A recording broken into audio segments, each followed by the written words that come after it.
दुनिया उसे मरा हुआ मानती है, असैसिन वर्ल्ड का किंग जो एक जोरदार धमाके में टुकड़ों में उड़ गया था। लेकिन असलियत यह है कि वो जिंदा है और उसने मार्शल आर्ट्स की वो मंजिल छू ली है जो सिर्फ किंवदंतियों में सुनी जाती है। अब वो अपनी असली पहचान छुपाकर एक आम इंसान बनकर लौटा है, सिर्फ अपने पिता की आखिरी इच्छा पूरी करने। लेकिन जिस घर में उसने कदम रखा, वहां उसे एक ऐसा सच मिला जिसने सब कुछ उलट दिया। बचपन में तय हुई उसकी सगाई और सामने खड़ी वो लड़की जो अब किसी और की मंगेतर बनने जा रही है। अब सवाल सिर्फ इतना है कि जब ये पूरा शहर उसकी असली ताकत से टकराएगा तो क्या बचेगा। कहानी की शुरुआत में हमें साहेल रीजन अफ्रीका का सीन दिखाया जाता है, जो ग्लोबल टेररिज्म के लिए सबसे कुख्यात इलाका है और इसीलिए दुनिया भर की गवर्नमेंट्स ने इसे फॉरबिडन जोन ऑफ डेथ का नाम दे रखा है। अभी इस जगह पर एक सीक्रेट बेस देखने को मिलता है, जहां पहाड़ों के बीच बने गेट पर हेविली आर्म्ड गार्ड्स खड़े होते हैं। लेकिन इतने में ही एमसी वहां पहुंच जाता है और बिना कोई शोर मचाए उन सबका खेल खत्म कर देता है। अंदर जाते ही एमसी का एक साथी बोलने लगता है कि बॉस, कुछ तो गड़बड़ है, रास्ते में सिर्फ 2 गार्ड्स ही क्यों थे। एमसी उसे सावधान रहने को कहता है क्योंकि टारगेट इंडिकेटर बता रहा है कि आइटम बस आगे ही है। कुछ देर बाद एमसी एक अंधेरे कमरे के बाहर आ जाता है और गेट खोलते ही उसका साथी सामने रखे एक बॉक्स को देखकर बोलता है कि आइटम वही है। लेकिन जैसे ही एमसी बॉक्स के पास आकर उसे ओपन करता है, उसकी आंखें फटी की फटी रह जाती हैं, क्योंकि वो एक ट्रैप है और बॉक्स के अंदर रखी चीज ब्लास्ट होने में सिर्फ 20 सेकंड्स बचे होते हैं।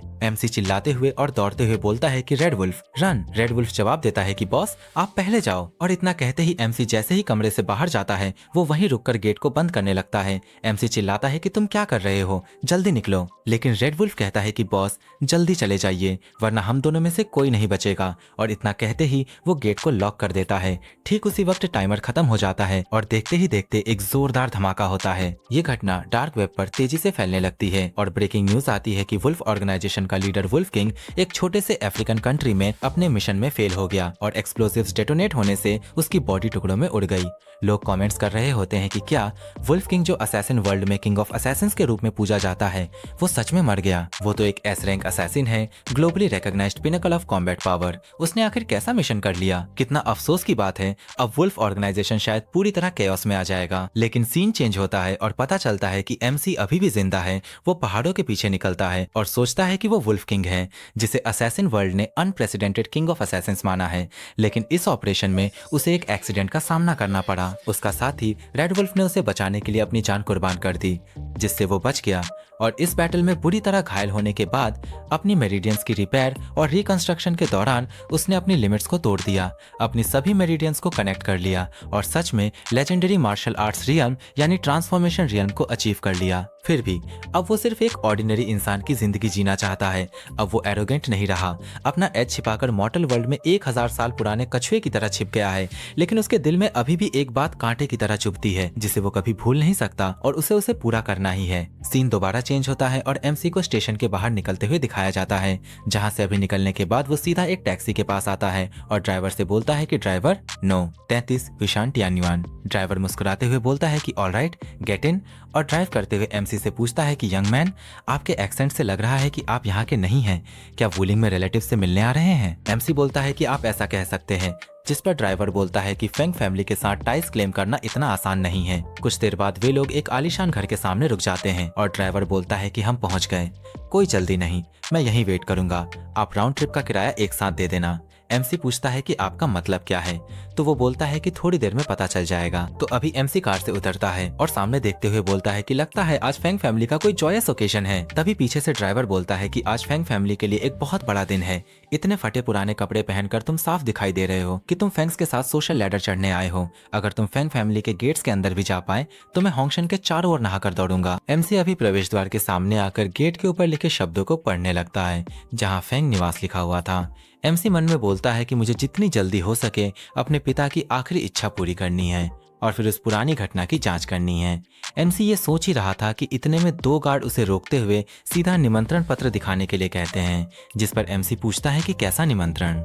तो एक गार्ड आकर दिखाते हुए बोलता है कि अगर तुम दावत के लिए नहीं आए हो तो तुम्हारा यहाँ क्या काम है। एमसी बोलता है कि मैं फैंग वानमिंग अंकल से मिलने आया हूँ। इतना कहते ही वो अपने पास से एक तस्वीर निकाल लेता है, जिसमें उसके पिता के साथ अंकल की फोटो थी।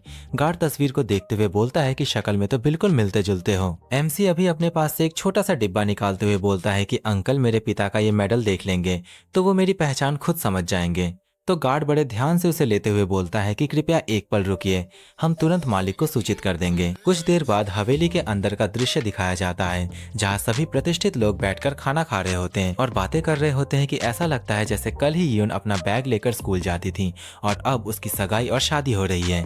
इसी समय अंकल खड़े होकर बोलने लगते हैं कि सम्मानित अतिथियों, आज मेरी बेटी फैंग यून और वान परिवार के सबसे बड़े बेटे वान जिमिंग की भव्य सगाई है। चलिए सभी मिलकर गिलास उठाएं और इन दोनों युवाओं को बधाई दें। और मेरी कामना है कि हमारे फैंग परिवार और वान परिवार का कारोबार हमेशा ऐसे ही फले फूले। अंकल की बातें सुनकर सभी लोग खुश हो जाते हैं, लेकिन इसी समय वो गार्ड थोड़ा परेशान होते हुए अंकल के पास आता है और एमसी ने जो डिब्बा दिया था उसे दिखाते हुए बोलता है कि मालिक, बाहर एक युवक आपसे मिलना चाहता है और वो ये लाया है। डिब्बे के अंदर से मेडल को उठाते ही अंकल थोड़ा हैरान हो जाते हैं और बोलते हैं कि ये क्या जियांग परिवार का कोई यहाँ आया है? ये सुनकर मिसेस फैंग भी बोलती हैं कि क्या जियांग परिवार का कोई, वो भी इस अहम मौके पर सामने क्यों आ गए? उनकी छोटी बेटी भी पूछती है कि माँ, कौन सा जियांग परिवार? आपका चेहरा इतना अचानक क्यों बदल गया? तो मिसेस फैंग बोलती हैं कि बचपन में तुम्हारे पिता ने तुम्हारी दीदी की शादी जियांग परिवार के बेटे जियांग हाओ के साथ तय की थी।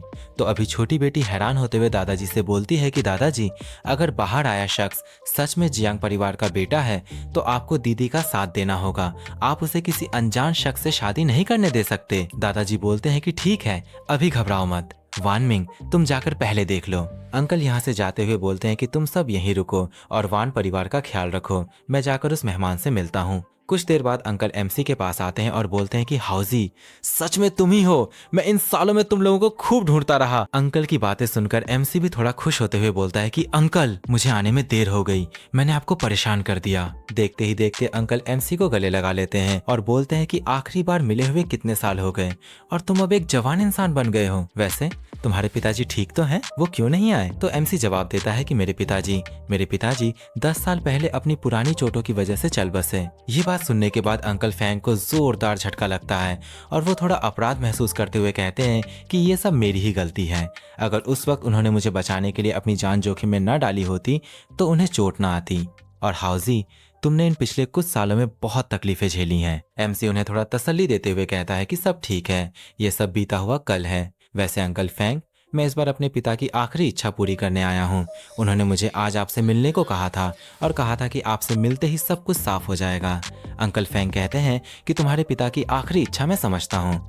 बस अभी वो ये सब बातें ही कर रहे थे कि इतने में परिवार के बाकी सदस्य भी वहाँ आ जाते हैं। तो अंकल फैंग एमसी से कहते हैं कि हाउजी, ये तुम्हारी आंटी हैं और यून, तुम्हें तो याद ही होगा, बचपन में तुम दोनों साथ में घर घर का खेल खेला करते थे।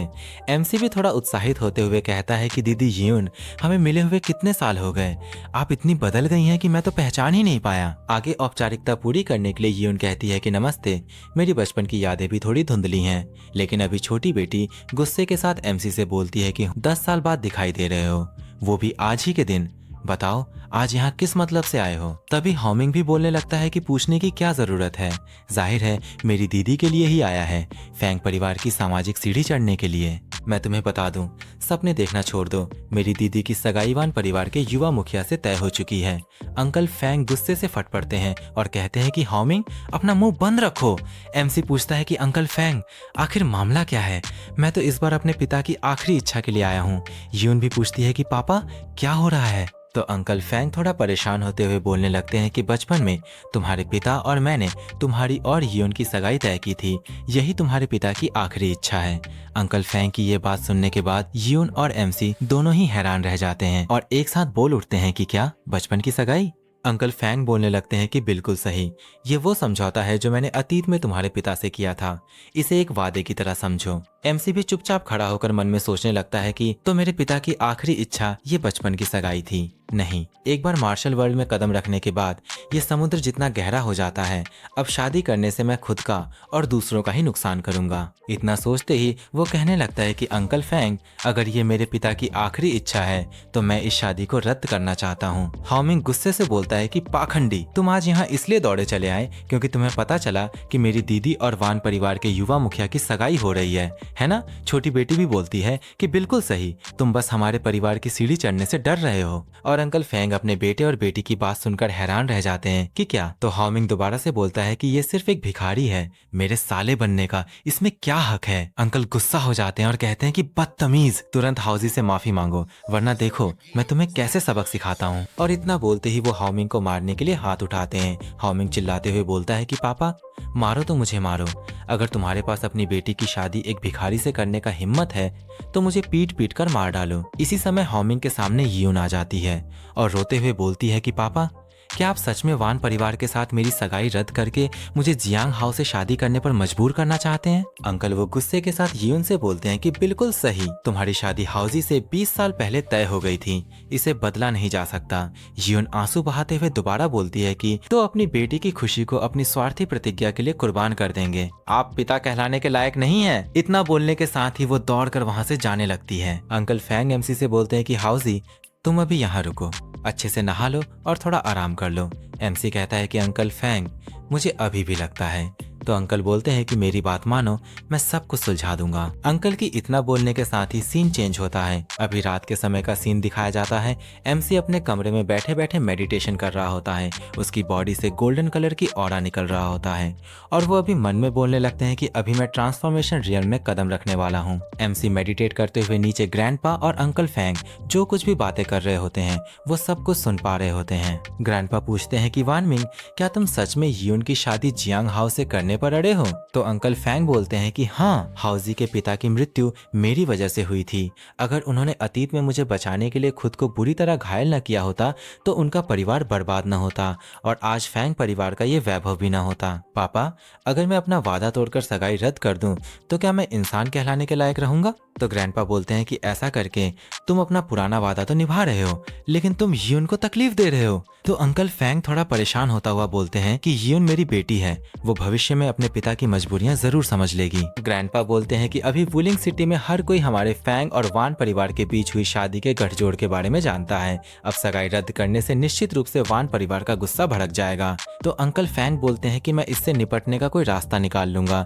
तो ग्रैंडपा इस बार बोलने लगते हैं कि मैं इस शादी के लिए राजी हो सकता हूँ लेकिन 3 शर्तों पर। अंकल फैंग कंडीशंस पूछते हैं तो ग्रैंडपा बोलते हैं कि पहली, उसका स्वभाव परखने के लिए 3 महीने का समय। दूसरी, तुम उसे साइडलाइन से कोई मदद नहीं कर सकते। और तीसरी, उसे हमारे फैंग परिवार का live in son in law बनना होगा। अंकल फैंग पूछते हैं कि क्या एमसी इसके लिए राजी होगा? तो ग्रैंडपा बोलते हैं कि वुलिंग सिटी में हमारे फैंग परिवार का एक प्रतिष्ठित दर्जा है, हम अपनी सबसे बड़ी बेटी की शादी एक ऐसे गरीब लड़के से कैसे कर सकते हैं जिसकी बिल्कुल भी पृष्ठभूमि नहीं है? अंकल फैंग मान जाते हैं और बोलते हैं कि ठीक है, चूंकि मामला ऐसा है तो मैं जाकर हाउजी से बात करता हूँ। सीन दोबारा से एमसी की ओर शिफ्ट होता है। वो अभी भी मेडिटेट कर रहा होता है और मन में बोलता है कि अंकल फैंग ने मेरे लिए इसमें बहुत सोच विचार किया है, मैं अब उन्हें और परेशान नहीं कर सकता। इसी समय अंकल फैंग गेट के बाहर आते हैं और एमसी से पूछते हैं कि क्या वो सो गया है। एमसी ड्रेस पहनते हुए अंकल फैंग को अंदर आने के लिए कहता है। अंकल फैंग अंदर आकर बोलने लगते हैं कि हाउजी यियून के साथ तुम्हारी शादी के बारे में।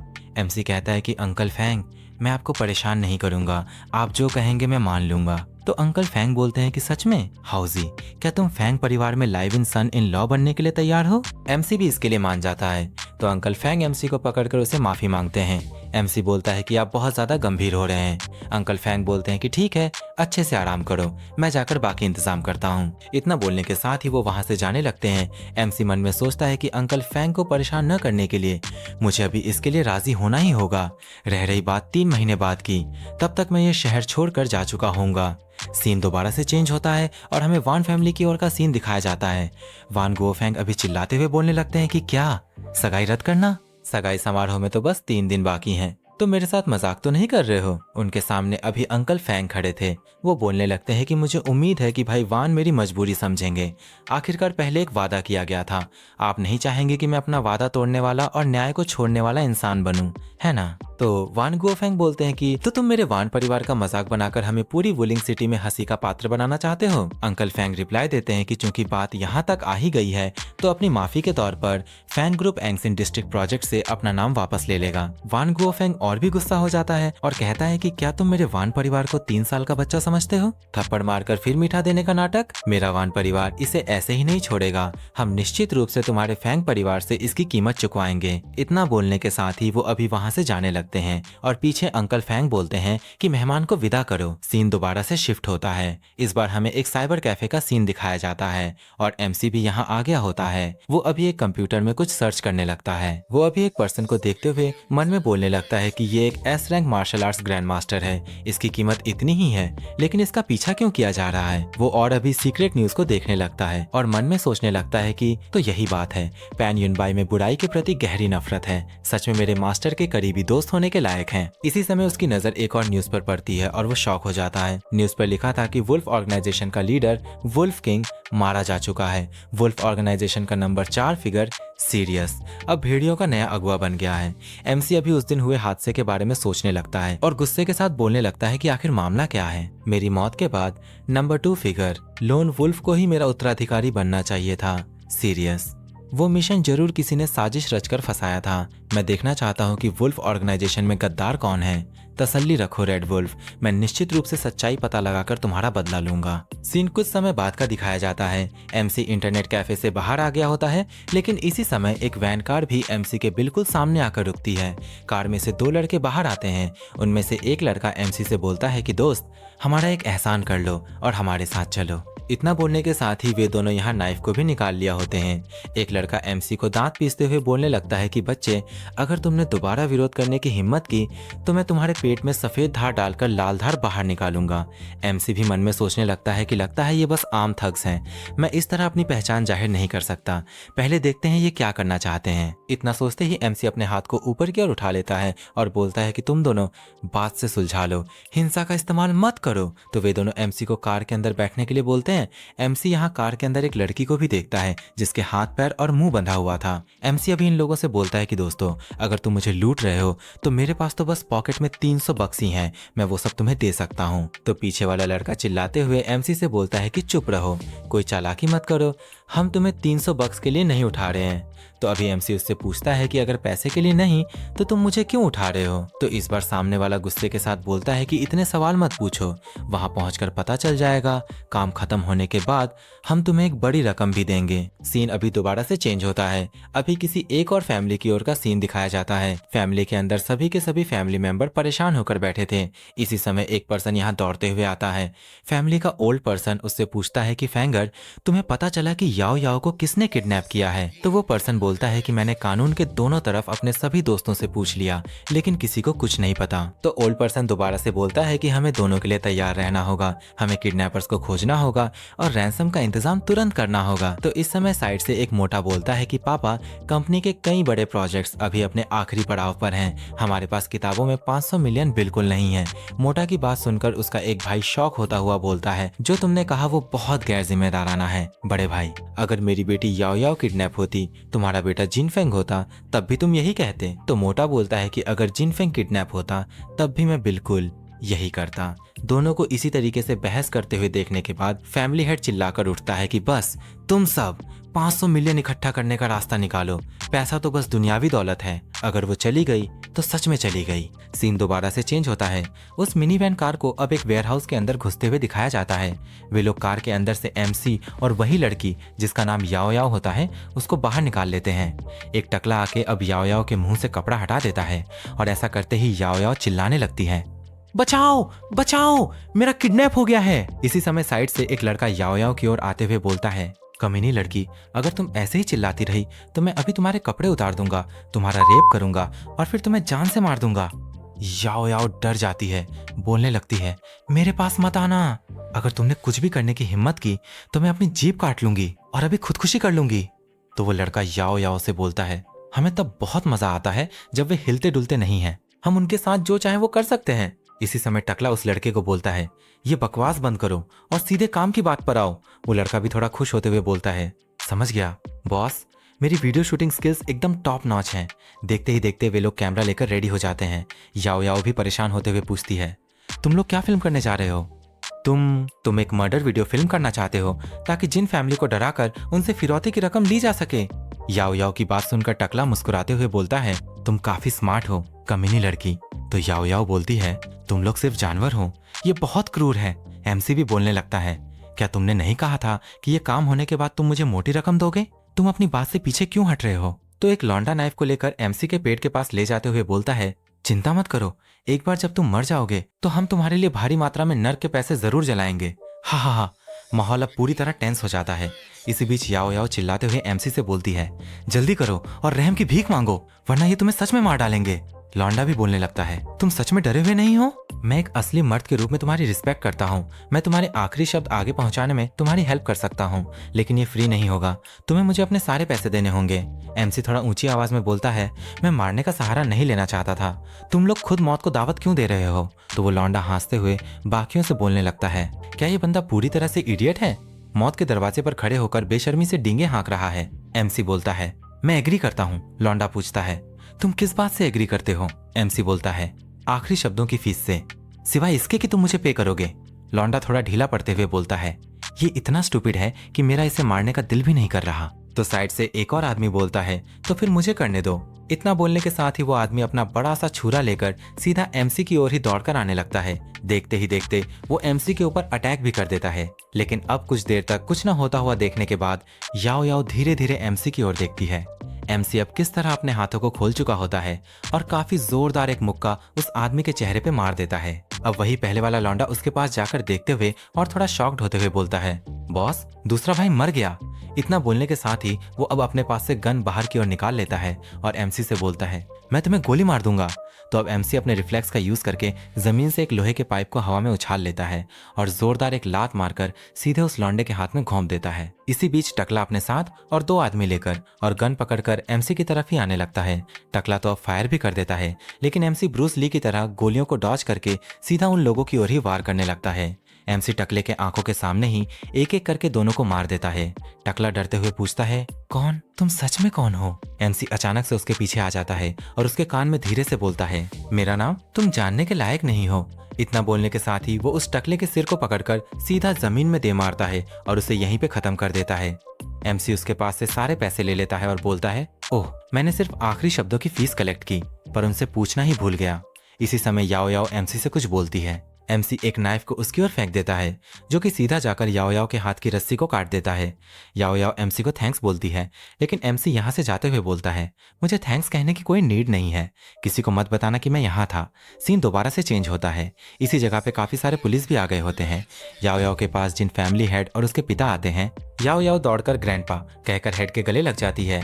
इसी समय एक पुलिस आकर पूछते हैं, मिस जिन, किस तरह के इंसान ने इन किडनैपर्स को मारा और आपको बचाया? याओ याओ आंसू पोंछते हुए बोलती है, उसने मास्क पहना था, मैंने उसका चेहरा नहीं देखा। पुलिस पूछते हैं, तो फिर उसकी कद काठी कैसी थी? याओ याओ बोलती है, गोल मटोल और बहुत छोटा। वो अपनी 40 की उम्र में एक मिडिल एज्ड आदमी होना चाहिए।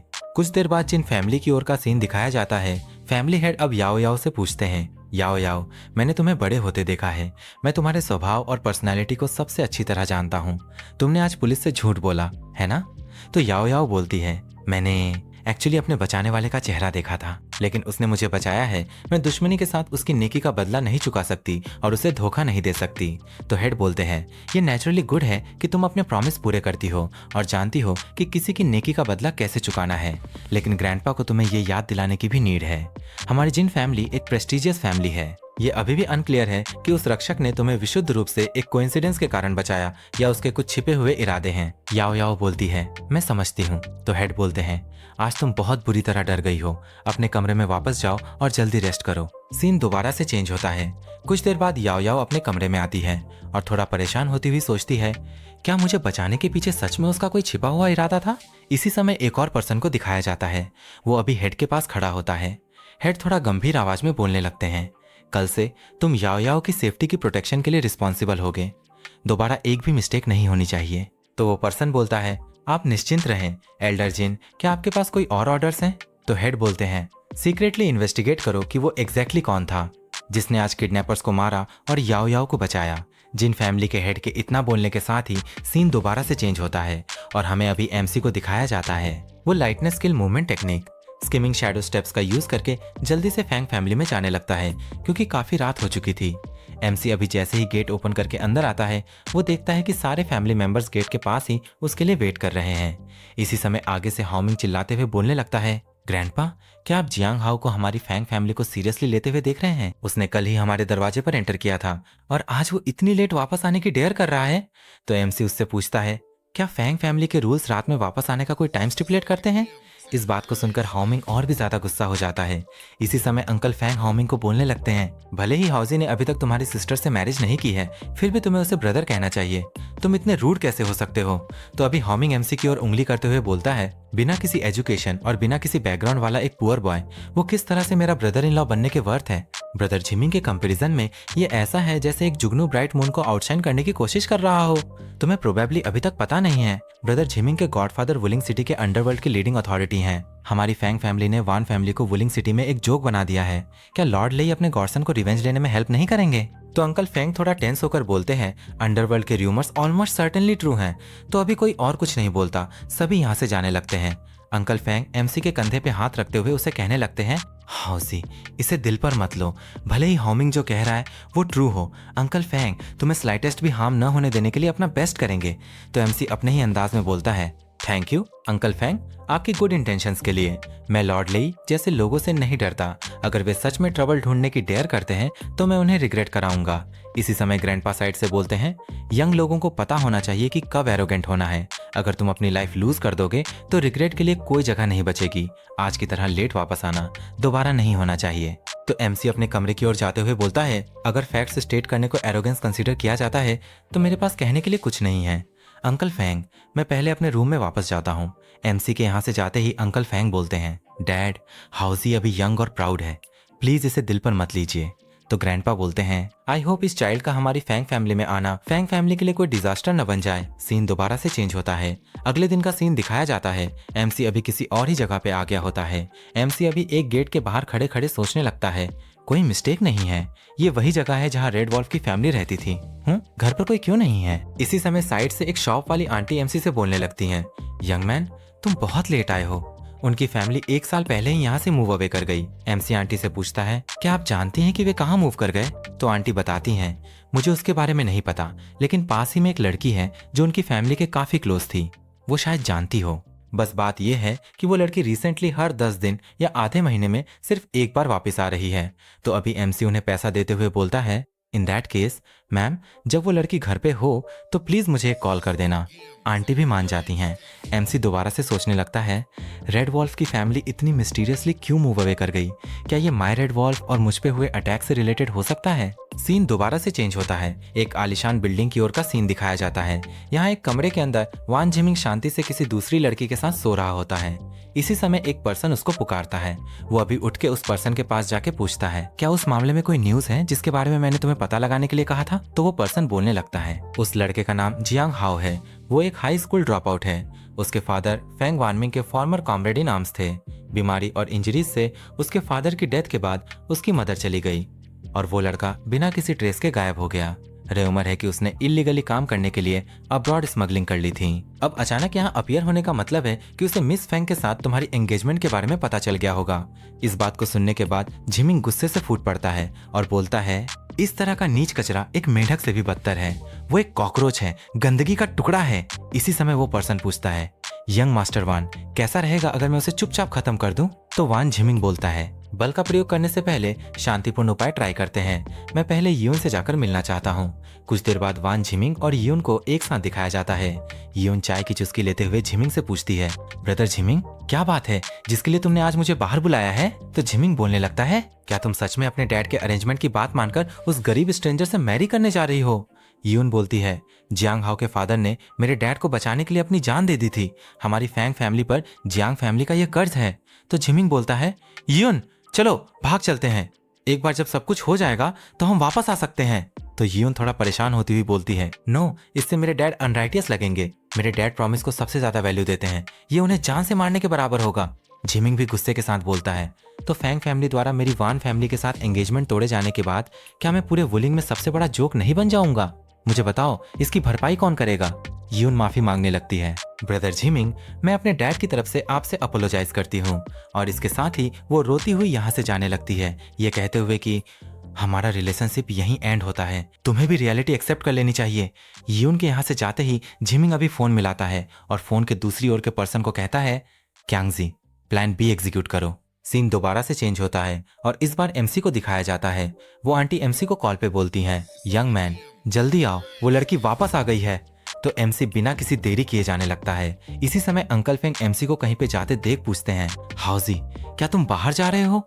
एमसी बोलता है, अंकल फेंग मैं कुछ काम से बाहर जा रहा हूँ। इतना बोलने के बाद एमसी घर से निकलता है और उस जगह पे जाने के लिए एक टैक्सी बुक करता है, लेकिन अभी टैक्सी के अंदर एक और पैसेंजर होता है। तो कारण बताते हुए ड्राइवर बोलता है, सॉरी बड़ी, टैक्सी इंडस्ट्री अभी मंदी में है, इसलिए मैं रास्ते में कुछ दूसरे पैसेंजर्स को भी पिक करूंगा। ड्राइवर के इतना बोलने के साथ ही कुछ देर बाद का दिखाया जाता है। वे लोग अभी टाउन से दूर अलग ही जगह पे आ गए होते हैं। एमसी पूछता है, तुम लोग कहाँ जा रहे हो? तो ड्राइवर बताता है, इस भाई को घर छोड़ रहा हूँ, ये काफी रिमोट एरिया में रहता है। तो एमसी बोलता है, ये शाओयांग रोड की बिल्कुल अपोजिट डायरेक्शन है, अपने रास्ते से इतनी दूर जाने पर क्या तुम्हारा नुकसान नहीं होगा? तुम लोग सच में कौन हो? इसी समय साइड वाला पर्सन एमसी से बोलता है, सच बताऊं तो हमारे बॉस तुमसे मिलना चाहते हैं। ड्राइवर भी बोलता है, जल्दी मत करो, हम जल्दी वहां पहुंच जाएंगे। कुछ देर बाद वे लोग एक आलीशान बंगले के पास आ जाते हैं।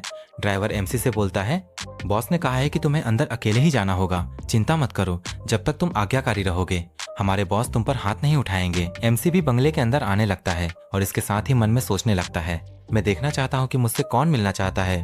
एमसी अभी जैसे ही थोड़ा अंदर आता है, वो अपने सामने झिमिंग और एक और उसका खास आदमी देखता है, लेकिन जैसा कि एमसी उसे नहीं जानता तो वो अभी पूछता है, तुम कौन हो? मैं तुम्हें नहीं जानता।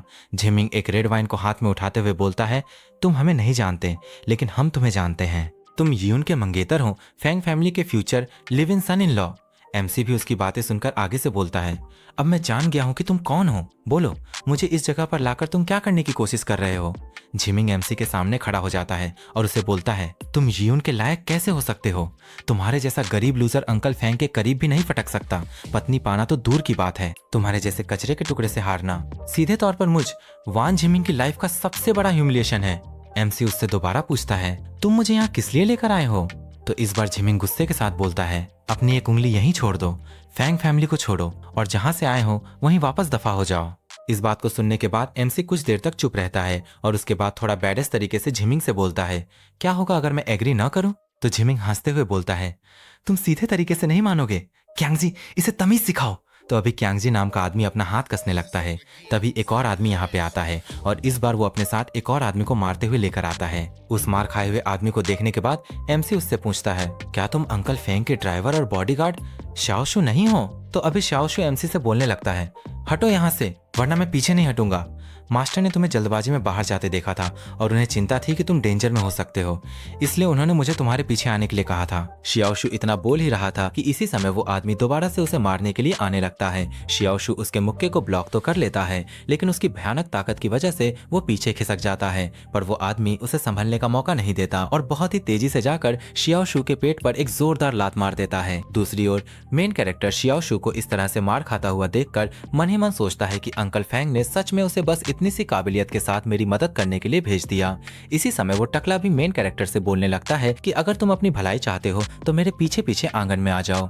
इसके बाद मेन कैरेक्टर उन लोगों के साथ बाहर आने लगता है जहां दो आदमी मिलकर एक बड़ा सा गड्ढा खोद रहे होते हैं। तभी एक लड़का अपना पसीना पोंछते हुए उससे कहता है कि लड़के, स्वर्ग जाने का रास्ता खुला था लेकिन तुमने उसे ठुकरा दिया, जबकि नरक का कोई दरवाजा नहीं है, फिर भी तुम सीधे उसमें घुस आए हो। अब वो टकला कहता है कि क्या तुम खुद ही इस गड्ढे में कूदोगे या हम तुम्हें धक्का दें? उनकी ये सब बातें और हरकतें देखकर मेन कैरेक्टर हंसने लगता है और बोलता है कि मैं किसी को मारना नहीं चाहता था, फिर तुम लोग मुझे क्यों मजबूर कर रहे हो? उसकी बात सुनकर एक आदमी बेलचा लेकर उसे मारने के लिए आगे बढ़ता है, लेकिन मेन कैरेक्टर उसे किसी मक्खन की तरह आसानी से खत्म कर देता है और उसे उफ तक बोलने का मौका नहीं देता। मेन कैरेक्टर को गाड़ने के लिए जो गड्ढा उन लोगों ने खोदा था वो आदमी सीधा उसी में जाकर गिरता है। इसी दौरान एक और आदमी पीछे से बेलचा लेकर हमला करता है, पर मेन कैरेक्टर एक ही बार में उसे भी खत्म कर देता है और वो भी उसी गड्ढे में जा गिरता है। दोनों को इस तरह से मारा जाता हुआ देखकर वो टकला और उसका साथी काफी ज्यादा घबरा और भड़क जाते हैं। वो आदमी एक नुकीली रॉड लेकर मेन कैरेक्टर की ओर तेजी से बढ़ता है, लेकिन वो जैसे ही हमला करता है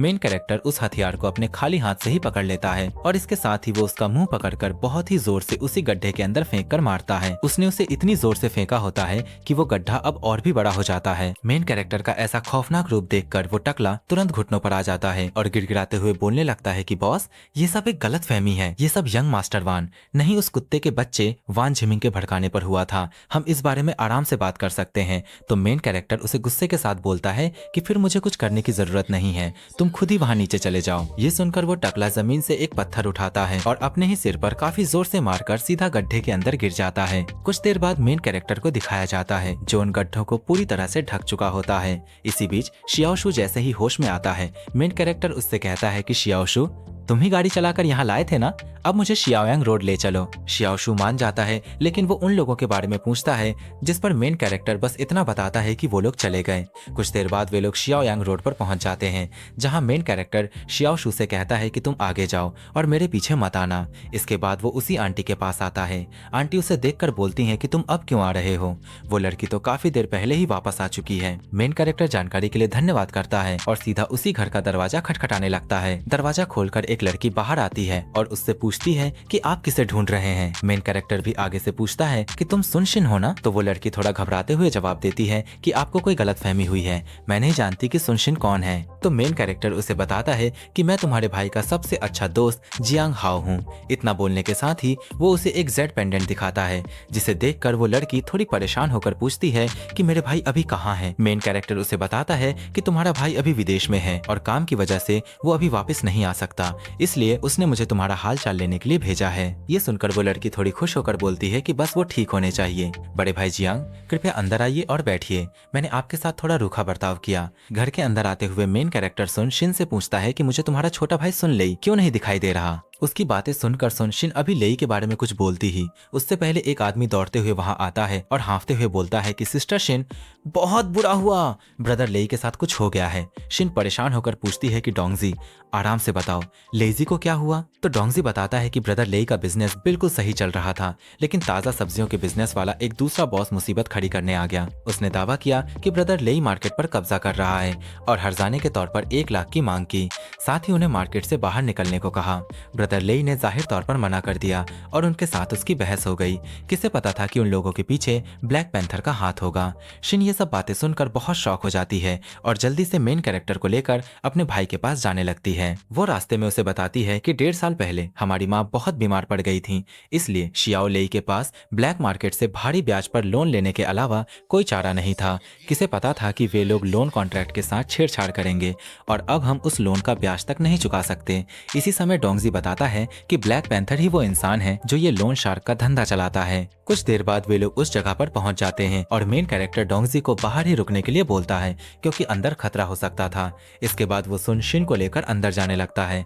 अंदर की ओर एक बॉक्सिंग रिंग भी होता है जहां 2 आदमी लड़ाई कर रहे होते हैं और उन दोनों में से कराटे मास्टर जीत जाता है। ऊपर बैठे 2 आदमी बातें कर रहे होते हैं। उनमें से एक कहता है कि लाओ झांग, जापान से भारी कीमत पर मैंने जिस कराटे मास्टर को हायर किया है वो काफी ताकतवर है। वहाँ जो एक टकला और टैटू वाला आदमी होता है उसका नाम बाओ होता है। तभी एक लड़का बाओ के पास आकर बताता है कि सुन ले की बहन यहाँ आई है। बाओ उसे अंदर आने देने को कहता है, जिसके बाद वो लड़का उन दोनों को बाओ के पास ले आता है। सुनशिन बाओ के पास जाकर उसे ग्रीट करती है और आगे कुछ कहने ही वाली होती है, लेकिन बाओ बहुत ही घमंड भरे तरीके से बोलता है कि ये बकवास बंद करो और पैसे चुकाओ, वरना तुम सुन ले कि नसों को हमेशा के लिए भूल सकती हो। इस पर मेन कैरेक्टर बाओ से कहता है कि बाओ, हम यहाँ कर्जे का मामला सुलझाने आए हैं, इसमें हिंसा की कोई जरूरत नहीं है। उसकी बात सुनकर बगल वाला लड़का मेन कैरेक्टर पर हमला करते हुए बोलता है कि क्या तुम अपनी जिंदगी से ऊब गए हो बच्चे, तुम्हारी ब्रदर बाओ को इस तरह से बुलाने की हिम्मत कैसे हुई। बाओ उसे रोकता है और मेन कैरेक्टर के करीब जाकर बोलता है कि तो फिर मुझे बताओ कि तुम इसे कैसे सुलझाने वाले हो, अगर मैं संतुष्ट नहीं हुआ तो तुम्हारा अंजाम बहुत बुरा होगा। तो मेन कैरेक्टर बिना डरे उससे बोलता है कि लोन शार्क का धंधा गैर कानूनी है और लेजी ने इतना ज्यादा उधार भी नहीं लिया था। मैं तुम्हें 50,000 दूंगा और हम इस कर्ज को यहीं खत्म कर देंगे। जहां तक उसे गैरकानूनी तरीके से किडनैप करने की बात है, अगर तुम बाद में सुन ले से माफी मांग लेते हो तो हम इस मामले को आगे नहीं बढ़ाएंगे। उसकी ये बातें सुनकर बाओ अपना टकला पकड़कर जोर जोर से हंसने लगता है और बोलता है कि तुम्हारे अंदर सच में बहुत हिम्मत है। मैं ब्लैक पैंथर हूँ और पिछले 2 दशक से इस अंडरवर्ल्ड में हूँ, लेकिन आज तक किसी ने भी मेरा इस तरह से अपमान करने की जरूरत नहीं की। तो मेन कैरेक्टर कहता है कि अगर मैं जीत गया तो कर्जा पूरी तरह से माफ हो जाएगा, सही कहा ना? बाओ कहता है कि तुम सच में बहुत ही घमंडी हो। अगर तुम असल में जीत जाते हो तो ना केवल कर्जा माफ होगा बल्कि मैं घुटनों के बल बैठकर तुम्हें दादाजी बुलाऊंगा। मेन कैरेक्टर भी इस बात के लिए मान जाता है। कुछ देर बाद बॉक्सिंग रिंग की तरफ का सीन दिखाया जाता है जहां वो कराटे मास्टर मेन कैरेक्टर का इंतजार कर रहा होता है। मेन कैरेक्टर भी रिंग की ओर जाने लगता है। कराटे मास्टर उसका मजाक उड़ाता है क्योंकि उसने यहाँ पर बिल्कुल नॉर्मल कपड़े पहने हुए थे। देखते ही देखते रेफरी मैच चालू कर देता है और कराटे मास्टर मुक्का मारने के लिए तेजी से मेन कैरेक्टर की ओर बढ़ने लगता है। ये देखकर सुन शिन डर के मारे अपनी आंखें बंद कर लेती है, लेकिन मेन कैरेक्टर एक जोरदार छलांग लगाकर उसके हमले से बच जाता है और कराटे मास्टर सीधा जाकर पोल से टकरा जाता है। उसके सिर से खून टपक रहा था और वो इस बार और भी गुस्से के साथ मेन कैरेक्टर के ऊपर हमला करने के लिए आने लगता है, लेकिन मेन कैरेक्टर इस बार और नहीं बचता बल्कि उसका हाथ पकड़ लेता है और काफी जोरदार एक मुक्का उसकी छाती पर मार देता है। इसके साथ ही वो उसकी ठुड्डी पर एक और जोरदार मुक्का मारकर उसे हवा में उड़ा देता है, लेकिन मेन कैरेक्टर यहीं पर नहीं रुकता। वो लगातार लात, घूंसा और मुक्का जो मन में आए वो उस कराटे मास्टर को मारने लगता है। ये फाइट अब पूरी तरह एक तरफा हो जाती है जहां मेन कैरेक्टर उसे मार मार कर भूत बना देता है और फिर उठाकर सीधा बाओ के पास फेंक देता है। मेन कैरेक्टर बाओ के सामने खड़ा होकर बोलता है, ऐसा इंसान जिसने अभी तक ब्लड और ची रियलम में कदम भी नहीं रखा है उसे एक एक्सपर्ट माना जाता है। ये देखकर बाओ पसीना पसीना होने लगता है और उसके मुंह से सिर्फ एक ही बात निकलती है कि ये नामुमकिन है। सुन शिन भी शौक होकर बोलती है कि बड़े भाई जियांग असल में इतने कमाल के हैं। वहीं लाओ भीड़ के अंदर से मेन कैरेक्टर को देखता हुआ बोलता है कि ये लड़का बिल्कुल भी साधारण नहीं है। अब मेन कैरेक्टर रिंग से कूदकर बाओ के सामने आता है और बाओ को बोलने लगता है कि अब अपना वादा पूरा करने का समय आ गया है, घुटनों के बल बैठो और मुझे दादाजी बुलाओ। बाओ का ईगो हर्ट होता है और वो तुरंत बंदूक निकाल लेता है और बोलता है कि मैं तुम्हें बता दूं, मुझे इस वक्त तुमसे बहुत नफरत हो रही है। तो मेन कैरेक्टर एक सेब को पकड़कर उसे बोलता है कि मैं सच में किसी को मारना नहीं चाहता, लेकिन तुमने मुझे मजबूर कर दिया। मेन कैरेक्टर की बात सुनकर बाओ गोली चला देता है। गोली धीरे धीरे मेन कैरेक्टर की ओर जाने लगती है, लेकिन मेन कैरेक्टर एकदम सही समय पर सेब काटने वाले चाकू से गोली को दो हिस्सों में काट देता है और वो चाकू जाकर सीधा बाओ के सिर पे लगता है और वो वहीं पर खत्म हो जाता है। बाओ के चेले ये सब देखकर डर जाते हैं और बोलते हैं कि बॉस मारा गया। वे लोग मेन कैरेक्टर के आगे घुटने टेक देते हैं और हाथ जोड़ते हुए उससे बोलने लगते हैं कि सर, मैंने पहले आपका अपमान किया था, कृपया मेरी जान बख्श दीजिए। मैं ब्लैक पैंथर के बहकावे में आ गया था। मुझे अपनी 80 साल की बूढ़ी माँ का सहारा बनना है और मेरे छोटे भूखे बच्चे भी खाने का इंतजार कर रहे हैं। इसी समय लाओ भी यहाँ आने लगता है और मेन कैरेक्टर से बोलता है कि भाई, मेरे पास एक प्रस्ताव है, मुझे नहीं पता कि मुझे ये कहना चाहिए या नहीं। तो मेन कैरेक्टर उसे अपनी बात बोलने के लिए कहता है, जिस पर लाओ बताता है कि क्या तुम्हारा कोई दोस्त ब्लैक पैंथर द्वारा किडनैप नहीं किया गया था? तुम इन लोगों की मदद से उस इंसान को छुड़वा सकते हो। इस पूरे बार में सिक्योरिटी कैमरे लगे हैं और तुमने ब्लैक पैंथर को मारा है, ये बात किसी से छिप नहीं सकती, लेकिन मैं इस मामले को संभालने में तुम्हारी मदद कर सकता हूँ। मेन कैरेक्टर पूछता है कि मैं तुम पर भरोसा क्यों करूं? तो लाओ बोलता है कि तुम एक समझदार इंसान हो, मैं बस तुमसे दोस्ती करना चाहता हूं ताकि हम एक दूसरे की मदद कर सकें। क्या पता भविष्य में मुझे तुम्हारी मदद की जरूरत पड़ जाए। इस पर मेन कैरेक्टर वहां से जाते हुए बोलता है कि ठीक है, जैसा तुम कह रहे हो वैसा ही संभाल लो। लाओ अपने मन में सोचता है कि ये आदमी सच में असाधारण है, मुझे यकीन है कि हम जल्द ही दोबारा मिलेंगे। इसके बाद सीन चेंज होता है और फैंग परिवार की ओर का नजारा दिखाया जाता है। मेन कैरेक्टर सहित घर के सभी सदस्य एक साथ बैठकर खाना खा रहे होते हैं। हर बार की तरह छोटी बेटी मेन कैरेक्टर के ऊपर गुस्सा दिखाने लगती है। मेन कैरेक्टर जल्दी जल्दी अपना खाना खत्म करके वहां से जाने लगता है, लेकिन अंकल फेंग उसे रोकते हैं और एक डॉक्यूमेंट देते हुए बोलते हैं कि यियोन ने अभी कॉल करके कहा है कि उसे तुरंत इस डॉक्यूमेंट की जरूरत है। मैं अभी काम से नहीं जा सकता, इसलिए तुम जाकर इसे दे आओ। मैं तुम्हें थोड़ी देर में यियोन का फोन नंबर और कंपनी का एड्रेस भेज दूंगा।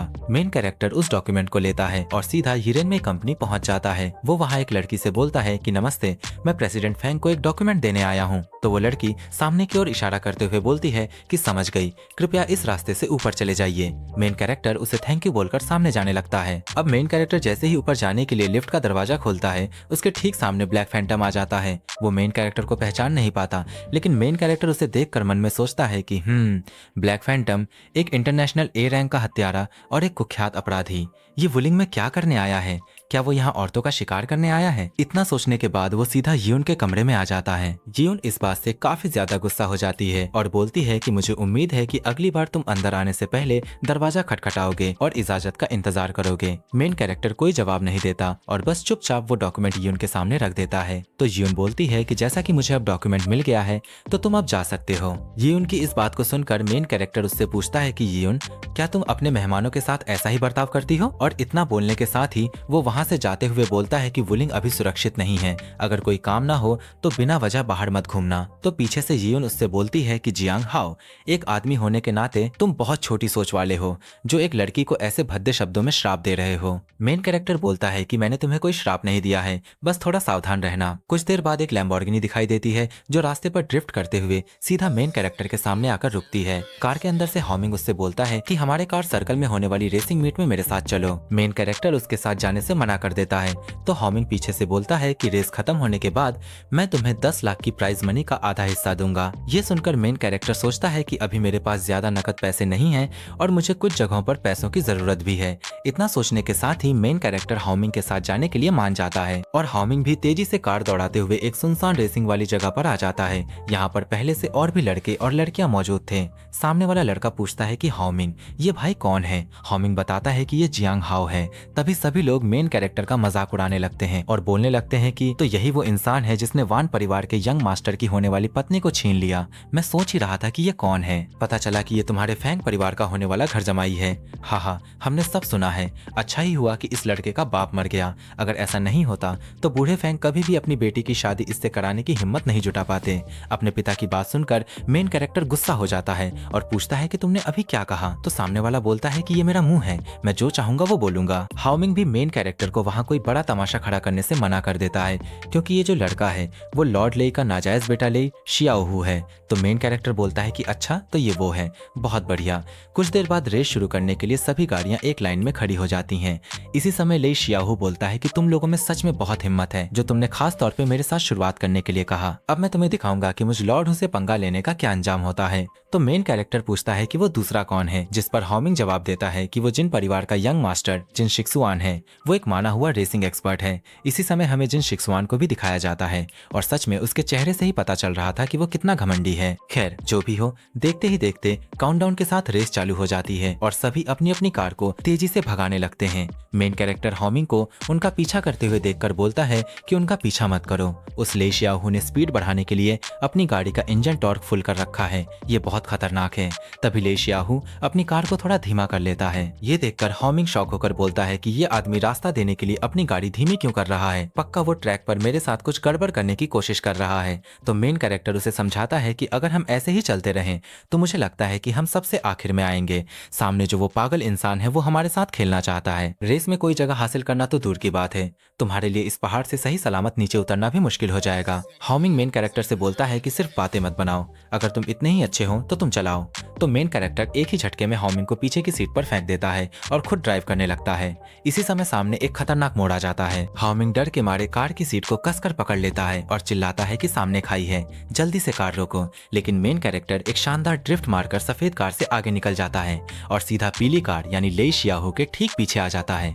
लेई ये देखकर थोड़ा शॉक तो होता है, लेकिन वो मुस्कुराते हुए बोलता है कि अगले डब्ल्यू आकार वाले मोड़ पर मैं तुम्हारी कार को पलटा दूंगा। दूसरी ओर मेन कैरेक्टर एकदम रिलैक्स होकर पानी पीते हुए कार चला रहा होता है। पीछे से हॉमिंग उसे थोड़ा सतर्क करते हुए बताता है कि सामने एक डब्ल्यू आकार का मोड़ है, जिस पर मेन कैरेक्टर उससे बोलता है कि घबराओ मत, असली खेल तो बस अभी शुरू हुआ है। देखते ही देखते ये रेस और भी ज्यादा दिलचस्प हो जाती है। दोनों एक दूसरे को कड़ी टक्कर देने लगते हैं। इसी समय लेई शियाओहू चाल चलने की कोशिश करता है और मेन कैरेक्टर की कार को नीचे गिराने का प्रयास करता है, लेकिन वो ऐसा कुछ नहीं कर पाता। उल्टा उसकी ही कार पलटी खा जाती है और वो रेस में पीछे छूट जाता है, जिसके बाद मेन कैरेक्टर और हॉमिंग ये मैच जीत जाते हैं। अब हॉमिंग को उसका एक कजिन कॉल करके रेस जीतने की बधाई देता है। इसके साथ ही वो हॉमिंग को खाने पर बुलाता है, लेकिन हॉमिंग उसे बोलता है कि अभी वो नहीं आ सकता और वो उसे कभी और ट्रीट देगा, क्योंकि अभी उसके साथ मेन कैरेक्टर भी मौजूद है। तो उसका कजिन बोलता है कि वो मेन कैरेक्टर को भी अपने साथ ले आए। वो कजिन फोन से ही मेन कैरेक्टर को आने के लिए बोलता है, लेकिन मेन कैरेक्टर जाने से मना कर देता है। इस पर हॉमिंग मेन कैरेक्टर से बोलता है कि चलिए ना ब्रदर हाओ, वरना अगर मेरे कजिन ने रिश्तेदारों को जाकर ये बता दिया कि आप भाव खा रहे हैं तो इससे मेरे पिताजी का नाम खराब होगा, है ना। ये सुनकर मेन कैरेक्टर कुछ और नहीं बोल पाता और वहां जाने के लिए मान जाता है। सीन चेंज होता है और अब एक हॉस्पिटल को दिखाया जाता है। हॉस्पिटल के बेड पर शियाओहू पड़ा हुआ था। उसे देखने के लिए उसके मॉम डैड भी आए होते हैं। शियाओहू के पिता गुस्से के साथ बोलने लगते हैं कि फैंग परिवार के उस लड़के की इतनी हिम्मत कि उसने गाड़ी चलाकर मेरे प्यारे बेटे को घायल कर दिया, मैं उसके दोनों पैर तोड़ दूंगा। तो शियाओहू बोलता है कि डैड वो कोई और नहीं था, एक्सीडेंट के वक्त मैंने देखा था कि गाड़ी जियांग हाओ ही चला रहा था। ये सुनकर उसके पिता अब साइड में खड़े एक आदमी से बोलते हैं कि ये पक्का करो कि वो कल का सूरज ना देख पाए। शियाहू भी ये बात सुनकर काफी खुश हो जाता है और मन में बोलता है कि मेरे डैड गुस्सा हो गए हैं। जियांग हाओ, अब तू तो गया। सीन दोबारा से चेंज होता है। अब हमें जिंगहुआ होटल के हेवन रूम नंबर 9 का नजारा दिखाया जाता है। हाओमिंग के साथ मेन कैरेक्टर यहाँ आ गया होता है। हाओमिंग अपने कजिन से बोलता है कि कजिन, ये ब्रदर हाओ हैं। तो कजिन मेन कैरेक्टर से हाथ मिलाते हुए बोलता है कि अरे वाह, ब्रदर हाओ ने यहाँ आकर हमें इज्जत बख्शी, आपका स्वागत है, बहुत बहुत स्वागत है। इतना बोलने के साथ ही वो मेन कैरेक्टर को डाइनिंग टेबल पर बिठाता है। मेन कैरेक्टर को देखने के बाद बाकी के लोग बोलने लगते हैं कि सच में किसी को सिर्फ शक्ल से जज नहीं किया जा सकता। मुझे लगा था कि फैंग परिवार ने वान परिवार के साथ रिश्ता इसलिए तोड़ा है क्योंकि उन्हें कोई बहुत ही हैंडसम घर जमाई मिल गया है, लेकिन मैंने उम्मीद नहीं की थी कि ये इतना साधारण सा होगा। लगता है इस लड़के के पूर्वजों ने बहुत पुण्य किए होंगे जो इस मुर्गे को फिनिक्स बनने का मौका मिल गया। इसी समय हाओमिंग मेन कैरेक्टर से बोलता है कि ब्रदर हाओ, यहाँ बैठे सभी लोग वुलिंग के जाने माने लोग हैं। आप वुलिंग में नए हैं और भविष्य में आपको स्वाभाविक रूप से इन सब की मदद की जरूरत पड़ेगी, तो आप सबको वाइन का एक ग्लास क्यों नहीं ऑफर करते। तो मेन कैरेक्टर उसे बोलता है कि मुझे पीना पसंद नहीं है। लेकिन मेन कैरेक्टर की इस बात को सुनने के बाद क्रो नाम का एक लाल बालों वाला लड़का अपने ग्लास में ड्रिंक भरते हुए गुस्से से मेन कैरेक्टर से बोलता है कि मेरे यानी क्रो के सामने पीने से मना करने का मतलब है कि तुम मुझे नीचा दिखा रहे हो। और इतना बोलने के साथ ही वो मेन कैरेक्टर की तरफ अपना ग्लास खिसका देता है। मेन कैरेक्टर थोड़ा सा भी रिएक्ट नहीं करता। अब हाओमिंग खड़ा होकर और थोड़े अदब के साथ उस लाल बालों वाले क्रो से बोलता है कि ब्रदर क्रो, इस ग्लास में आधा जिन वाइन है, क्यों ना आप इसे मेरे साथ शेयर कर लें। तो अब उसका कजिन मेन कैरेक्टर की ओर देखते हुए बोलने लगता है कि हाओमिंग, इस बात से तुम्हारा कोई लेना देना नहीं है। ब्रदर क्रो गुस्से में है, अब कुछ भी बोलना ब्रदर क्रो का अपमान करने जैसा होगा। और इसके साथ ही वो मन में सोचता है कि जियांग हाओ, तू एक कचरा है। तूने फैंग और वान परिवार की शादी तुड़वा दी, जिसकी वजह से मेरा वान परिवार के साथ बिजनेस का नुकसान हो गया। मैं आज तुझे पक्का एक सबक सिखाऊंगा। वो इतना सोच ही रहा था कि इसी बीच मेन कैरेक्टर बोल उठता है कि और क्या होगा अगर मैं ये वाइन का ग्लास पी लूं। तो अब वो लाल बालों वाला, जिसका नाम क्रो बताया गया है, वो एक सिगरेट जलाते हुए बोलता है कि तब मैं इसे ऐसा मानूंगा कि तुमने मुझे यानी क्रो को इज्जत दी है। क्रो अब अपने ग्लास को भी उठा लेता है और मेन कैरेक्टर से दोबारा बोलने लगता है कि तुम एक ग्लास पियोगे तो मैं भी एक ग्लास पीऊंगा, तुम 10 ग्लास पियोगे तो मैं भी तुम्हारे साथ 10 ग्लास पीऊंगा। क्रो की इस बात को सुनने के बाद मेन कैरेक्टर एक पूरी बोतल को ही उठा लेता है और एक ही घूंट में उसे पी जाता है। मेन कैरेक्टर बोतल को खाली करने के बाद क्रो से बोलता है कि अब तुम्हारी बारी। मेन कैरेक्टर को एक पूरी बोतल खत्म करता हुआ देखकर साइड से 2 लड़के बोलने लगते हैं कि बाप रे, इस बोतल में 3 जिन शराब थी। भले ही ब्रदर क्रो को शराब का आधा देवता माना जाता है, लेकिन वो भी एक सांस में 3 जिन शराब नहीं पी सकते। क्रो भी अब गुस्से में आ गया होता है। वो भी एक बोतल उठा लेता है और मेन कैरेक्टर को टक्कर देने के लिए पीने लगता है, लेकिन वो उसे पूरी तरह खत्म नहीं कर पाता। ऊपर से उसकी हालत भी खराब हो जाती है। कजिन मेन कैरेक्टर से गुस्से से कहता है कि ब्रदर हाओ, आप सच में अपने राज बहुत अच्छे से छुपाते हैं। शराब पीने की इतनी ज्यादा क्षमता होने के बावजूद इसे छिपा कर रखना, क्या आपको लगता है कि हम आसान शिकार हैं जो आप हमें बेवकूफ बना रहे हैं? भले ही आप मेरे होने वाले जीजा जी हैं, लेकिन मैं सच्चाई का साथ दूंगा, परिवार का नहीं। मैं ब्रदर क्रो की तरफ हूँ। क्रो भी गुस्से के साथ मेन कैरेक्टर से बोलता है कि कुत्ते के बच्चे, तेरी इतनी हिम्मत कि तूने मेरे साथ खेल खेला, मान या ना मान मैं तुझे अभी जान से मार दूंगा। तो मेन कैरेक्टर उसको बोलता है कि ये मुसीबत तुमने खुद मोल ली है। क्रो और ज्यादा गुस्सा हो जाता है और उसके हाथ में जो बोतल थी उसको मेन कैरेक्टर की ओर फेंक कर मारता है। मेन कैरेक्टर यहाँ पर उसकी फेंकी हुई बोतल से बच जाता है और उसके बाद खुद के हाथ में जो खाली बोतल थी उसको क्रो की ओर फेंक कर मारता है। वो बोतल जाकर सीधा क्रो के सिर पर लगती है और बेचारा वो पीठ के बल धड़ाम से नीचे गिरता है। कजिन मेन कैरेक्टर से बोलता है कि जियांग हाओ, तेरी इतनी हिम्मत कि तूने ब्रदर क्रो पर हाथ उठाया, क्या तू अपनी जिंदगी से ऊब गया है? वो मास्टर झांगू के मुंह बोले भाई हैं। क्रो के सिर से खून निकल रहा होता है और वो लेटे लेटे ही बोलने लगता है कि हमारे आदमियों को बुलाओ, सारे भाइयों को बुलाओ और हथियार भी साथ ले आना। क्रो की बातें सुनकर हाओमिंग परेशान होकर मेन कैरेक्टर से बोलता है कि ये बहुत बुरा हुआ, आपने एक बहुत बड़ा बवाल खड़ा कर दिया है। ब्रदर क्रो के अंडर में सैकड़ों गुंडे काम करते हैं और आपका अभी भी खाने पीने का मन कर रहा है। तो मेन कैरेक्टर उसको बोलता है कि मैं यहाँ खाने आया था, मेरा पेट अभी तक भरा नहीं है, तो मैं खाना क्यों ना खाऊं। मेन कैरेक्टर इतना बोल ही रहा था कि इसी समय बहुत सारे लोग हाथ में हथियार लेकर अंदर की ओर आ जाते हैं। उन सभी के आगे चेन नाम के एक आदमी को देखने के बाद कजिन और हाओमिंग दोनों ही थोड़ा घबरा जाते हैं। चेन अब क्रो के पास जाता है और पूछता है है कि ब्रदर क्रो, क्या आपकी चोटें गहरी हैं? क्या आपको पट्टी बांधने के लिए अस्पताल जाने की जरूरत है? तो क्रो मेन कैरेक्टर की ओर इशारा करते हुए बोलता है कि पट्टी गई भाड़ में, मैं चाहता हूँ कि तुम मेरी आंखों के सामने इस कमीने को काट डालो। ये सुनकर चेन अपने छुरे से मेन कैरेक्टर के ऊपर अटैक कर देता है, लेकिन मेन कैरेक्टर उसके छुरे को अपनी 2 उंगलियों से पकड़ लेता है और बहुत ही खतरनाक तरीके से चेन की ओर घूरकर देखता है। चेन मेन कैरेक्टर को देखकर घबरा जाता है और अपने घुटनों पर आकर मेन कैरेक्टर को ग्रीट करते हुए बोलने लगता है कि मिस्टर जियांग, तो ये असल में आप हैं। इस तुच्छ इंसान के पास आंखें तो थीं, लेकिन वो माउंट ताई को पहचानने में नाकाम रहा। मैं आपसे भीख मांगता हूँ कि कृपया मेरी गलतियों को माफ कर दें और मेरी जान बख्श दें। चेन को मेन कैरेक्टर के सामने झुकता हुआ देखकर अब क्रो चिल्लाकर बोलता है कि मचेते चेन, क्या तुमने कोई गलत दवा खा ली है? चेन अब क्रो को चुप होने के लिए बोलता है और मन में सोचता है कि मिस्टर जियांग वो आदमी है जो एक जापानी समुराई को लात मारकर मौत के घाट उतार सकते हैं और ब्लैक पैंथर को सिर्फ एक चाकू फेंक कर मार सकते हैं। मैंने ये सब अपनी आंखों से देखा था जब मैं मास्टर झांगवू के साथ अंडरग्राउंड बॉक्सिंग एरिना गया था। चेन इतना सोच ही रहा था कि इसी समय मेन कैरेक्टर उससे बोलता है कि कम से कम तुम्हारी याददाश्त तो अच्छी है, वरना तुम अब तक एक लाश बन चुके होते। चेन और ज्यादा घबरा जाता है और बोलता है कि हमारी जान बख्शने के लिए बहुत बहुत धन्यवाद मिस्टर जियांग। तो मेन कैरेक्टर उसको यहाँ से जल्दी से जाने के लिए बोलता है। वो अपने लोगों को वहां से जाने के लिए कहता है तो क्रो पीछे से चेन से बोलता है कि तुम्हें जाने की इजाजत नहीं है। चेन क्रो को समझाने लगता है कि क्रो, हम इन मिस्टर जियांग से पंगा लेने की हैसियत नहीं रखते, चलो जल्दी चलते हैं, वरना हम दोनों की जान यहीं चली जाएगी। और इसके साथ ही वो मन में बोलता है कि मास्टर झांगवू ने हुक्म दिया था कि बॉक्सिंग एरिना में जो कुछ भी हुआ था उसके बारे में किसी को कुछ ना बताएं। लेकिन अब क्रो का गुस्सा फूट पड़ता है और वो चिल्लाते हुए बोलता है कि ये फैंग परिवार का सिर्फ एक छोटा सा घर जमाई है, जो कोई भी अभी इसे काट डालेगा मैं उसे 10 लाख का इनाम दूंगा। क्रो की बात सुनकर चेन के साथ आए आदमियों के मन में लालच आ जाता है। वे लोग एक साथ मेन कैरेक्टर के ऊपर अटैक कर देते हैं, लेकिन इसी समय चेन सामने आकर इन सब के ऊपर एक खतरनाक अटैक कर देता है और बोलता है कि मुझे देखने दो कि किसकी इतनी हिम्मत है। अगर तुम में से किसी ने भी फिर से मिस्टर जियांग का अपमान किया तो तुम्हारा यही अंजाम होगा। चलो वापस चलते हैं। तो अब उन सभी लोगों के साथ साथ क्रो भी यहाँ से जाने लगता है और वो जाते जाते मेन कैरेक्टर को भर भर के गालियां दे जाता है।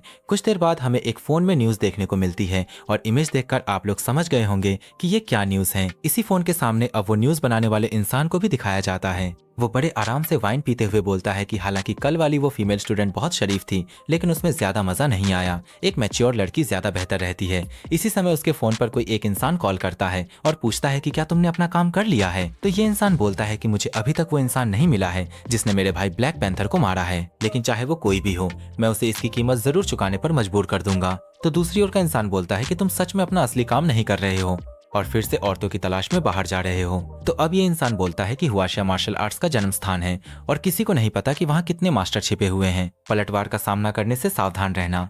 ब्लैक बटरफ्लाई ने ताज़ा खबर भेजी है। कोल्स परिवार द्वारा काम पर रखे गए 3 एस रैंक के हत्यारे पहले ही हुआशिया की सीमा में घुस चुके हैं। दूसरी ओर का इंसान शौक होकर बोलता है कि इतनी जल्दी, ऐसा लगता है कि जुओ क्यूबाई इस बार बच नहीं पाएगा।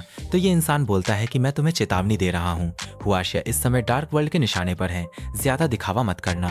तो वो बोलता है कि रिलैक्स रहो, मुझे पता है कि मैं क्या कर रहा हूँ। और दोस्तों अभी मुझे याद आया कि ये जो इंसान है इसका नाम ब्लैक फैंटम है और ये एक ए रैंक का हंटर है। अब ब्लैक फैंटम के दरवाजे पर एक और इंसान आता है। ब्लैक फैंटम उसको अंदर आने के लिए बोलता है। ब्लैक फैंटम अब पूछता है कि आखिरकार वो इंसान है कौन जिसकी मेरे भाई को मारने की हिम्मत हुई। तो वो इंसान बोलता है कि उस गंवार का नाम जियांग हाओ है, वो फैंग मिंग के परिवार का घर जमाई है। तो ब्लैक फैंटम पूछता है कि एक घर जमाई में भला कितनी ताकत हो सकती है। तो वो इंसान फोन में यून की फोटो दिखाते हुए बोलता है कि स्वाभाविक रूप से वो आपकी बराबरी नहीं कर सकता सेकंड मास्टर। हालांकि इस घर जमाई की मंगेतर फैंगी काफी खूबसूरत है, वो तो जानी मानी सेलिब्रिटीज से भी कम नहीं है। अब यून को देखने के बाद ब्लैक फैंटम बोलने लगता है कि तब मैं इस मंगेतर को पकड़ लूंगा, जियांग हाओ के सामने उसे तड़पाऊंगा और फिर उसे मार दूंगा और उसके बाद उस जियांग हाओ को भी मार दूंगा। ब्लैक फैंटम के इतना बोलने के साथ ही सीन चेंज होता है। कुछ दिनों के बाद मेन कैरेक्टर को एक बाजार में दिखाया जाता है।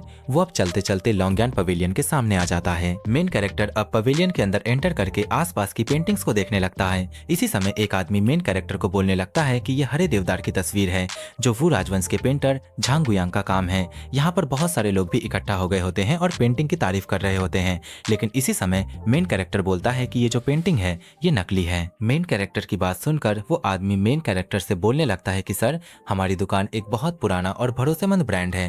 इस तरह का झूठा इल्जाम लगाने के लिए आपको इसकी कीमत चुकानी पड़ेगी। तो मेन कैरेक्टर उनको बोलता है कि असली चीज नकली नहीं हो सकती और नकली कभी असली नहीं हो सकती। मुझे तुम पर झूठा इल्जाम लगाने की क्या जरूरत है? वो आदमी मेन कैरेक्टर से बोलता है कि हमारी दुकान से अगर कोई नकली चीज निकल जाए तो हम उसका 3 गुना मुआवजा देते हैं। सैकड़ों सालों में हमने कभी कोई नकली चीज नहीं बेची। तो मेन कैरेक्टर उनको बोलता है कि नकली होने पर 3 गुना मुआवजा, ऐसा है क्या? मुझे ये पेंटिंग चाहिए और अपने बॉस से कहो कि वो नीचे आ जाए। इतना बोलने के साथ ही मेन कैरेक्टर एक ही छलांग लगाकर पेंटिंग को दीवार से निकाल लेता है और इस पवेलियन के बॉस के पास जाने लगता है। लेकिन अब वो आदमी मेन कैरेक्टर को रोकते हुए बोलता है कि बॉस 5वीं मंजिल पर एक मीटिंग में है और आज उनके पास मेहमानों के लिए समय नहीं है। मेन कैरेक्टर उनकी एक भी बात नहीं सुनता और सीधा ऊपर जाने लगता है। अब हमें ऊपर एक कमरे में 3 लोगों को एक पेंटिंग की जांच करते हुए दिखाया जाता है। इसी समय मेन कैरेक्टर वहां आ जाता है। सामने से एक बूढ़ा आदमी बोलता है कि ये एक रिस्ट्रिक्टेड एरिया है, कृपया तुरंत यहाँ से चले जाइए सर। तो मेन कैरेक्टर उनके पास आते हुए बोलता है कि मैंने आपकी दुकान से एक नकली पेंटिंग खरीदी है और मैं यहाँ उसका जवाब मांगने आया हूँ। बूढ़ा आदमी गुस्सा हो जाता है और मेन कैरेक्टर से बोलता है कि तुम पागल हो गए हो क्या? जब से मेरा लॉन्गयान पवेलियन खुला है तब से इसकी हर जगह तारीफ ही हुई है, यहाँ कोई नकली चीज कैसे हो सकती है? इसी समय साइड में खड़े हुए दोनों आदमी भी बोलने लगते हैं कि नौजवान, तुमने एक मुसीबत खड़ी कर दी है, जल्दी से माफी मांग लो। हाँ, बिल्कुल सही कहा, वरना अगर ब्रदर जो सीरियस हो गए तो माफी मांगने के लिए भी बहुत देर हो जाएगी। तो मेन कैरेक्टर उस बूढ़े आदमी से बोलता है कि आप ये देखने के लिए इस पेंटिंग की दोबारा जांच कर सकते हैं कि ये नकली है या नहीं। बूढ़ा आदमी बोलता है कि अगर जांच से ये साबित हो गया कि तुम हमें बदनाम कर रहे हो तो मुझे निर्दयी होने का दोष मत देना। तो मेन कैरेक्टर बोलता है कि मैं आपकी हर सजा भुगतने को तैयार रहूंगा। मेन कैरेक्टर का कॉन्फिडेंस देखकर बूढ़ा आदमी मैग्नीफाइंग ग्लास लेकर पेंटिंग को अच्छी तरीके से देखता है और गुस्से के साथ बोलता है कि ये पेंटिंग साफ तौर पर असली है। तुम्हें ये कहाँ से नकली दिख रही है? मेन कैरेक्टर पूछता है कि क्या आप पक्का श्योर हैं? तो बूढ़ा आदमी उन दोनों से भी बोलता है कि तुम दोनों भी इसे देख लो, कहीं ऐसा ना हो कि ये नौजवान बाद में ये बात फैला दे कि मेरे लॉन्गयान पवेलियन में तानाशाही चलती है। वो दोनों भी पेंटिंग को देखते हैं और बोलने लगते हैं कि ये सच में झांग गुयांग की एक असली कलाकारी है। मुझे नहीं पता कि तुम जानबूझकर हमें बदनाम कर रहे हो या फिर तुम्हें कम जानकारी है और तुम समझदार होने का नाटक कर रहे हो। मेन कैरेक्टर उनकी ऐसी बातें सुनकर बोलता है कि मुझे लगा था कि चूंकि आप लोग खुद को एंटीक दुनिया का एक्सपर्ट कहते हैं तो आपको कुछ तो जानकारी होगी, लेकिन अब लगता है कि आप में कोई खास बात नहीं है। वो आदमी गुस्सा हो जाता है और मेन कैरेक्टर से बोलता है कि बदतमीज, मैं पहले तुमसे बहस नहीं करना चाहता था लेकिन तुम तो और भी ज्यादा बेलगाम होते जा रहे हो, कितना घमंडी लड़का है। तो अब मेन कैरेक्टर अपनी उंगली से पेंटिंग के एक हिस्से की ओर दिखाते हुए बोलता है कि यहाँ देखो, ध्यान से देखो कि क्या यहाँ कोई गड़बड़ है। मेन कैरेक्टर की बात सुनकर बूढ़ा आदमी बोलता है कि यहाँ साफ तौर पर कोई दिक्कत नहीं है, तुम ये कौन सी चाल चल रहे हो। तो मेन कैरेक्टर एटीट्यूड के साथ बोलता है कि भले ही ये पेंटिंग नकली है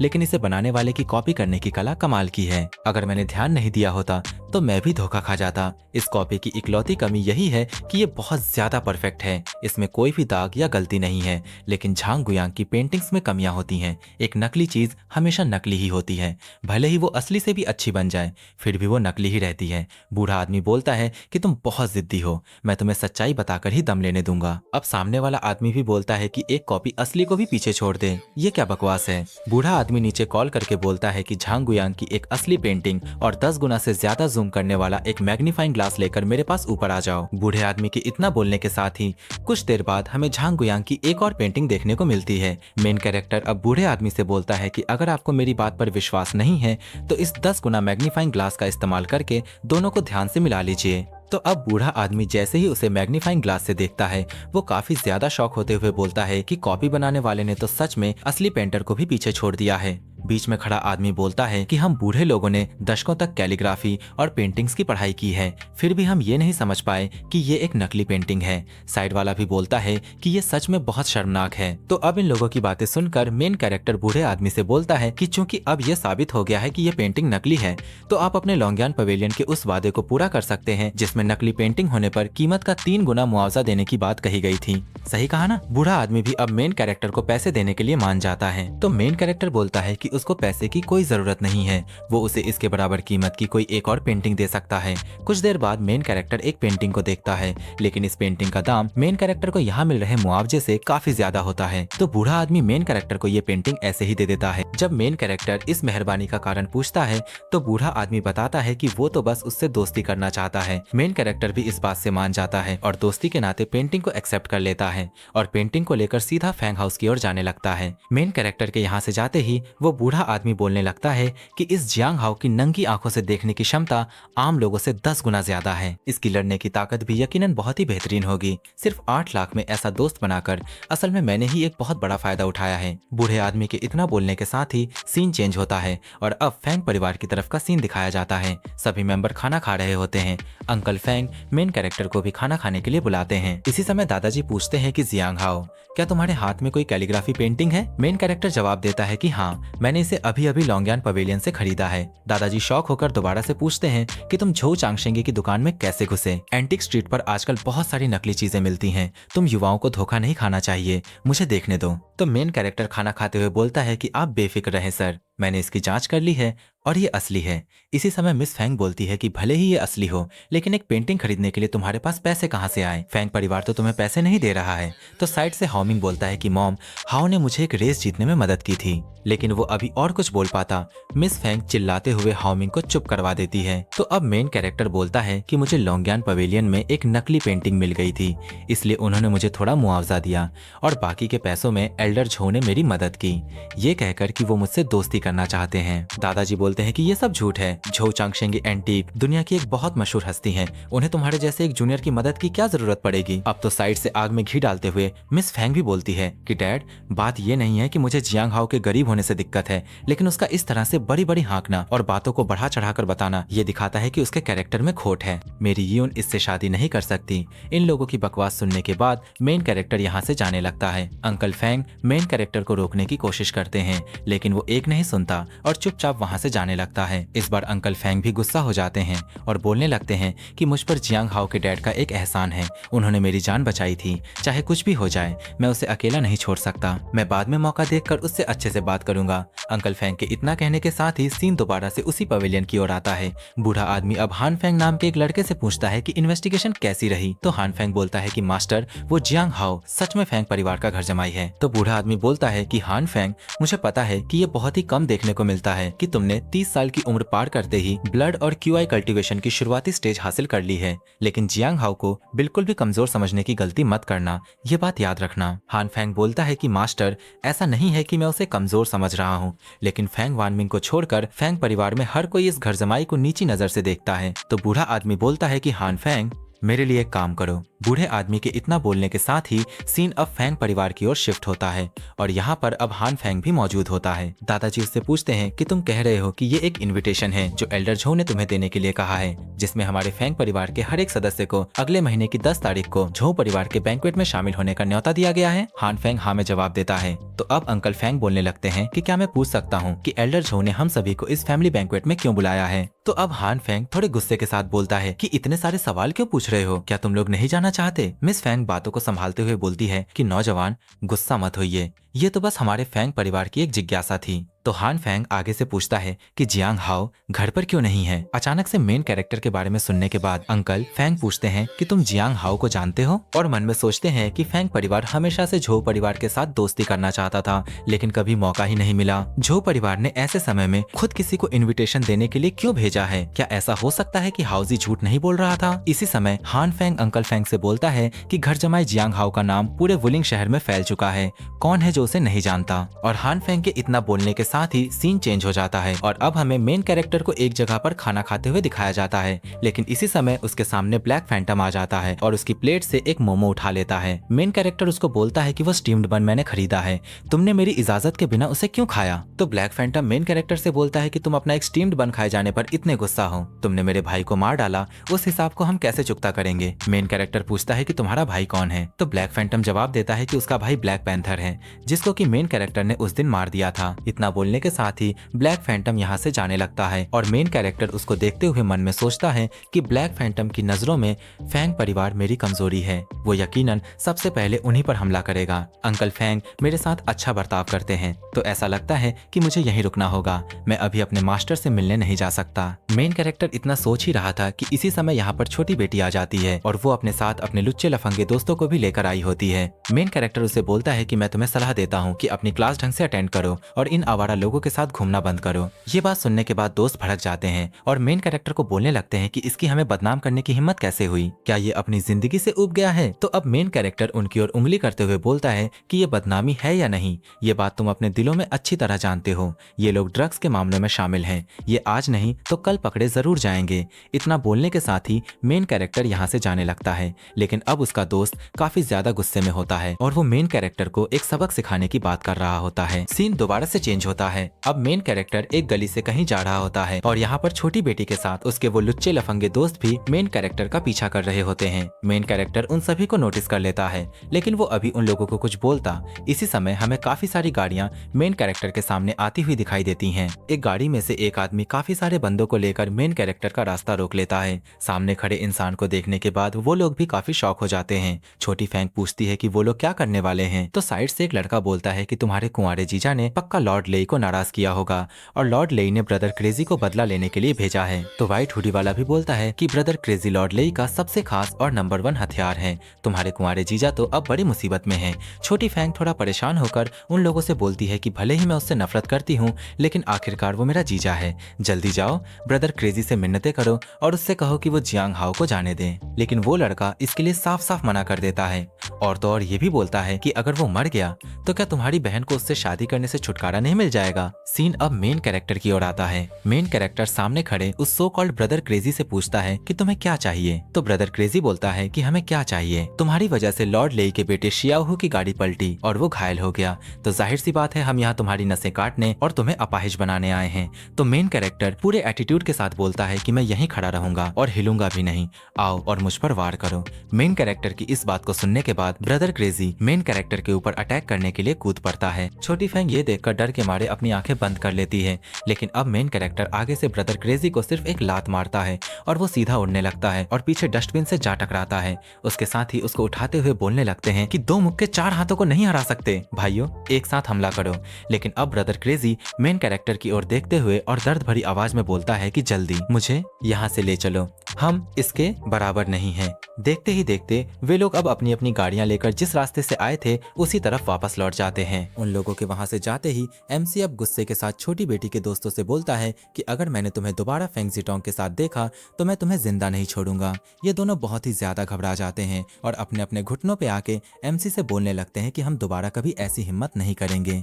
सीन दोबारा से चेंज होता है और अभी हमें दोबारा से यून के ऑफिस की तरफ दिखाया जाता है और एमसी अभी यहाँ पे आ गया होता है और डोर नॉक करके सीधा यून के रूम में एंटर करता है। एमसी को देखने के बाद यून आगे से पूछती है, तुम यहाँ क्यों आए हो, तुम्हें मुझसे क्या चाहिए। तो एमसी उसको बोलता है, मैं तुम्हें ये याद दिलाना चाहता था कि अभी का सिचुएशन बहुत ही स्पेशल है, तुम अब अकेले होटल में नहीं रह सकती हो। तो यून गुस्से के साथ बोलती है, ये मत सोचो कि सिर्फ इसलिए क्योंकि मेरे डैड ने तुम्हें फेंग फैमिली का live in son in law बनाया है तुम मेरी लाइफ डिक्टेट कर सकते हो। मैं तुम्हें बता दूं, अगर मैं अभी ब्रदर जिमिंग से शादी नहीं भी कर सकती तो भी तुमसे शादी करना मेरे लिए नामुमकिन है। यूं की बातें सुन के अब एमसी भी थोड़ा भारी टोन में बोलता है, फेंग फैमिली का सन इन लॉ बनना मेरी रिक्वेस्ट नहीं थी, ये बात तुम्हें साफ समझ लेनी चाहिए। तो अभी यून बोलती है, बेशक ये तुम्हारी रिक्वेस्ट नहीं थी, लेकिन तुमने मेरे डैड के गिल्ट का फायदा उठा के उन्हें इमोशनली ब्लैकमेल किया, ये सीधे मांगने से भी ज्यादा गंदा काम है। एमसी पूछता है, क्या तुम सच में मुझसे शादी करने के इतनी खिलाफ हो। यूं आंसर देती है, तुमसे शादी करने और मरने के बीच मैं मरना पसंद करूंगी। तो एमसी यूं से अभी बोलता है, तुम्हें सच में मेरे प्रति इतना हॉस्टाइल होने की जरूरत नहीं है, अब से मैं तुम्हें तुम्हारी फ्रीडम दे दूंगा, मैं प्रॉमिस करता हूँ मैं कभी तुम्हें अपनी वाइफ नहीं बनाऊंगा, अगर मैं ये कसम तोड़ता हूँ तो मुझे आसमानी बिजली गिर के मार दे। यूं एक अग्रीमेंट बनाती है और एमसी से बोलती है, मैं तुम पर विश्वास नहीं करूंगी जब तक तुम इस अनलमेंट अग्रीमेंट पे साइन नहीं करते। एमसी बिना देरी किए सीधा अग्रीमेंट पे साइन कर देता है, अब तुम घर जा सकती हो, है ना, बाहर तुम्हारे लिए बहुत अनसेफ है। यूं खुश होती हुई बोलती है कि बेशक मैं वापस जाऊंगी, काम के बाद वापस जाऊंगी। एमसी अभी जैसे ही रूम से बाहर आता है यूं तुरंत जिमिंग को कॉल करके बोलती है, ब्रदर जिमिंग, मैंने अभी जियांग हाओ के साथ अनलमेंट अग्रीमेंट पे साइन कर दिया है। सीन चेंज होता है, अब हमें फेंग फैमिली के डाइनिंग हॉल की तरफ का सीन दिखाया जाता है। अंकल फेंग बोलने लगते हैं कि क्या यूं ने नहीं कहा था कि वो डिनर के लिए वापस आ रही है, वो अभी तक वापस क्यों नहीं आई। हाउजी, उसे एक कॉल करो और पूछो। अंकल फेंग की बातें सुन के एमसी यून को कॉल करता है, लेकिन आगे से एक मीठी आवाज सुनाई देती है कि आपके द्वारा मिलाया गया नंबर अभी रीच नहीं हो सकता। एमसी भी परेशान होने लगता है। सीन चेंज होता है, अभी हमें यून के ऑफिस के बाहर यून के साथ साथ जिमिंग को दिखाया जाता है। वो अभी यून से बोलता है कि यून, मुझे तुम्हें वापस होटल ले जाने दो। तो यून बोलती है कि ब्रदर जिमिंग, तुम भूल गए, मैंने जियांग हाओ के साथ अपनी एंगेजमेंट तोड़ दी है, मैं अब घर जा सकती हूँ। जिमिंग का दिमाग खराब होने लगता है और वो यियोन से बोलता है कि यियोन, तुम इतनी ब्यूटीफुल हो, मैं तुमसे अभी शादी करना चाहता हूँ। तो यियोन भी थोड़े नखरे दिखाते हुए बोलती है कि ब्रदर जिमिंग, तुम्हें पता है मेरी थिंकिंग काफी ट्रेडिशनल है, मैं अपनी पवित्रता सिर्फ हमारी वेडिंग नाइट के लिए बचाना चाहती हूँ। अभी दोनों इस तरीके से नाटक कर ही रहे थे, तभी अचानक ब्लैक पैंथर यहाँ पे आ जाता है और बोलने लगता है कि सोचो, इतनी ब्यूटीफुल औरत ने अभी तक अपनी पवित्रता बचाई हुई है, सच में मेरा जैकपॉट लग गया। जिमिंग पूछता है, कौन हो तुम? तो ब्लैक पैंथर मुस्कुराते हुए आगे से बोलता है कि तुम्हें जल्दी ही पता चल जाएगा कि मैं कौन हूँ। इतना बोलने के साथ वो तेजी से जिमिंग के पास आके अपनी 2 उंगलियों से जिमिंग के प्रेशर पॉइंट दबा देता है और इसके साथ ही वो यियोन के भी प्रेशर पॉइंट दबा देता है। ये दोनों अब अपनी अपनी जगह से हिल नहीं पाते हैं। जिमिंग पूछने लगता है, तुम एक्यूपॉइंट स्ट्राइक्स यूज कर रहे हो? ब्लैक पैंथर हंसते हुए बोलता है, तुम काफी स्मार्ट हो बच्चे, जो तुम्हें एक्यूपॉइंट स्ट्राइक्स के बारे में पता है। ब्लैक पैंथर के इतना बोलने के साथ सीन चेंज होता है और एक सुनसान जगह की तरफ का सीन दिखाया जाता है। ब्लैक पैंथर गार्ड से यियोन और जिमिंग को फैक्ट्री के अंदर लाने के लिए बोलता है। गार्ड को देखने के बाद जिमिंग उससे पूछता है, शांगजी, तुम यहाँ क्यों हो? ब्लैक पैंथर गार्ड से पूछता है, क्या तुम इसे जानते हो? तो गार्ड बोलने लगता है, ये वो लड़का है जिसकी एंगेजमेंट फैंग फैमिली ने कैंसिल की थी, इसे जियांग हाओ का दुश्मन माना जा सकता है। पीस ऑफ ट्रैश सुनने के बाद जिमिंग गुस्सा हो जाता है और वो बोलने लगता है, मेरे गॉडफादर लॉर्ड लेई वुलिंग के लोकल एम्परर हैं, अगर तुम्हारी भलाई इसी में है तो हमें तुरंत रिलीज करो। बेचारा जिमिंग आगे और कुछ बोल पाता, उससे पहले ब्लैक पैंथर उसके कान में एक कट मार देता है। जिमिंग दर्द के मारे रोने लगता है। साइड से यियोन बोलने लगती है कि ये जानबूझ के किया गया अटैक है, अगर तुम पुलिस के हाथ पकड़े गए तो तुम्हें सजा होगी। तो अभी ब्लैक पैंथर यियोन से बोलता है, तो उनके अंदर इतनी कैपेबिलिटी होनी चाहिए। क्या तुमने कुछ दिन पहले का न्यूज़ देखा था? एक स्कूल गर्ल को बुरी तरह नुकसान पहुंचा के मार डाला गया था, वो काम मेरे मास्टर का किया हुआ था। यूं डर जाती है और मन में सोचती है, तो जियांग हाओ ने मुझे घर पे रहने और रात को बाहर ना जाने के लिए जिस लिए बोला था, वो इसी पर्सन से बचने के लिए था। ब्लैक पैंथर अभी जिमिंग के पास जाता है तो जिमिंग और भी ज्यादा रोने लगता है और बोलने लगता है, सेकंड लॉर्ड, मैं तुमसे मिन्नत करता हूँ, जब तक तुम मुझे छोड़ दोगे मैं कुछ भी करूंगा। तो ब्लैक पैंथर बोलता है, जब तक तुम अच्छे से बिहेव करोगे और मेरी बात मानोगे मैं तुम्हारी जान बख्श दूंगा। तभी अचानक वो गार्ड जांग वू को पकड़ के लेके आता है। जांग वू अभी बोलने लगता है कि सियांगजी, तुमने अपने आप को अच्छे से हाइड किया हुआ था जो तुम इतने पावरफुल एक्सटर्नल रीइंफोर्समेंट को इनवाइट कर पाए।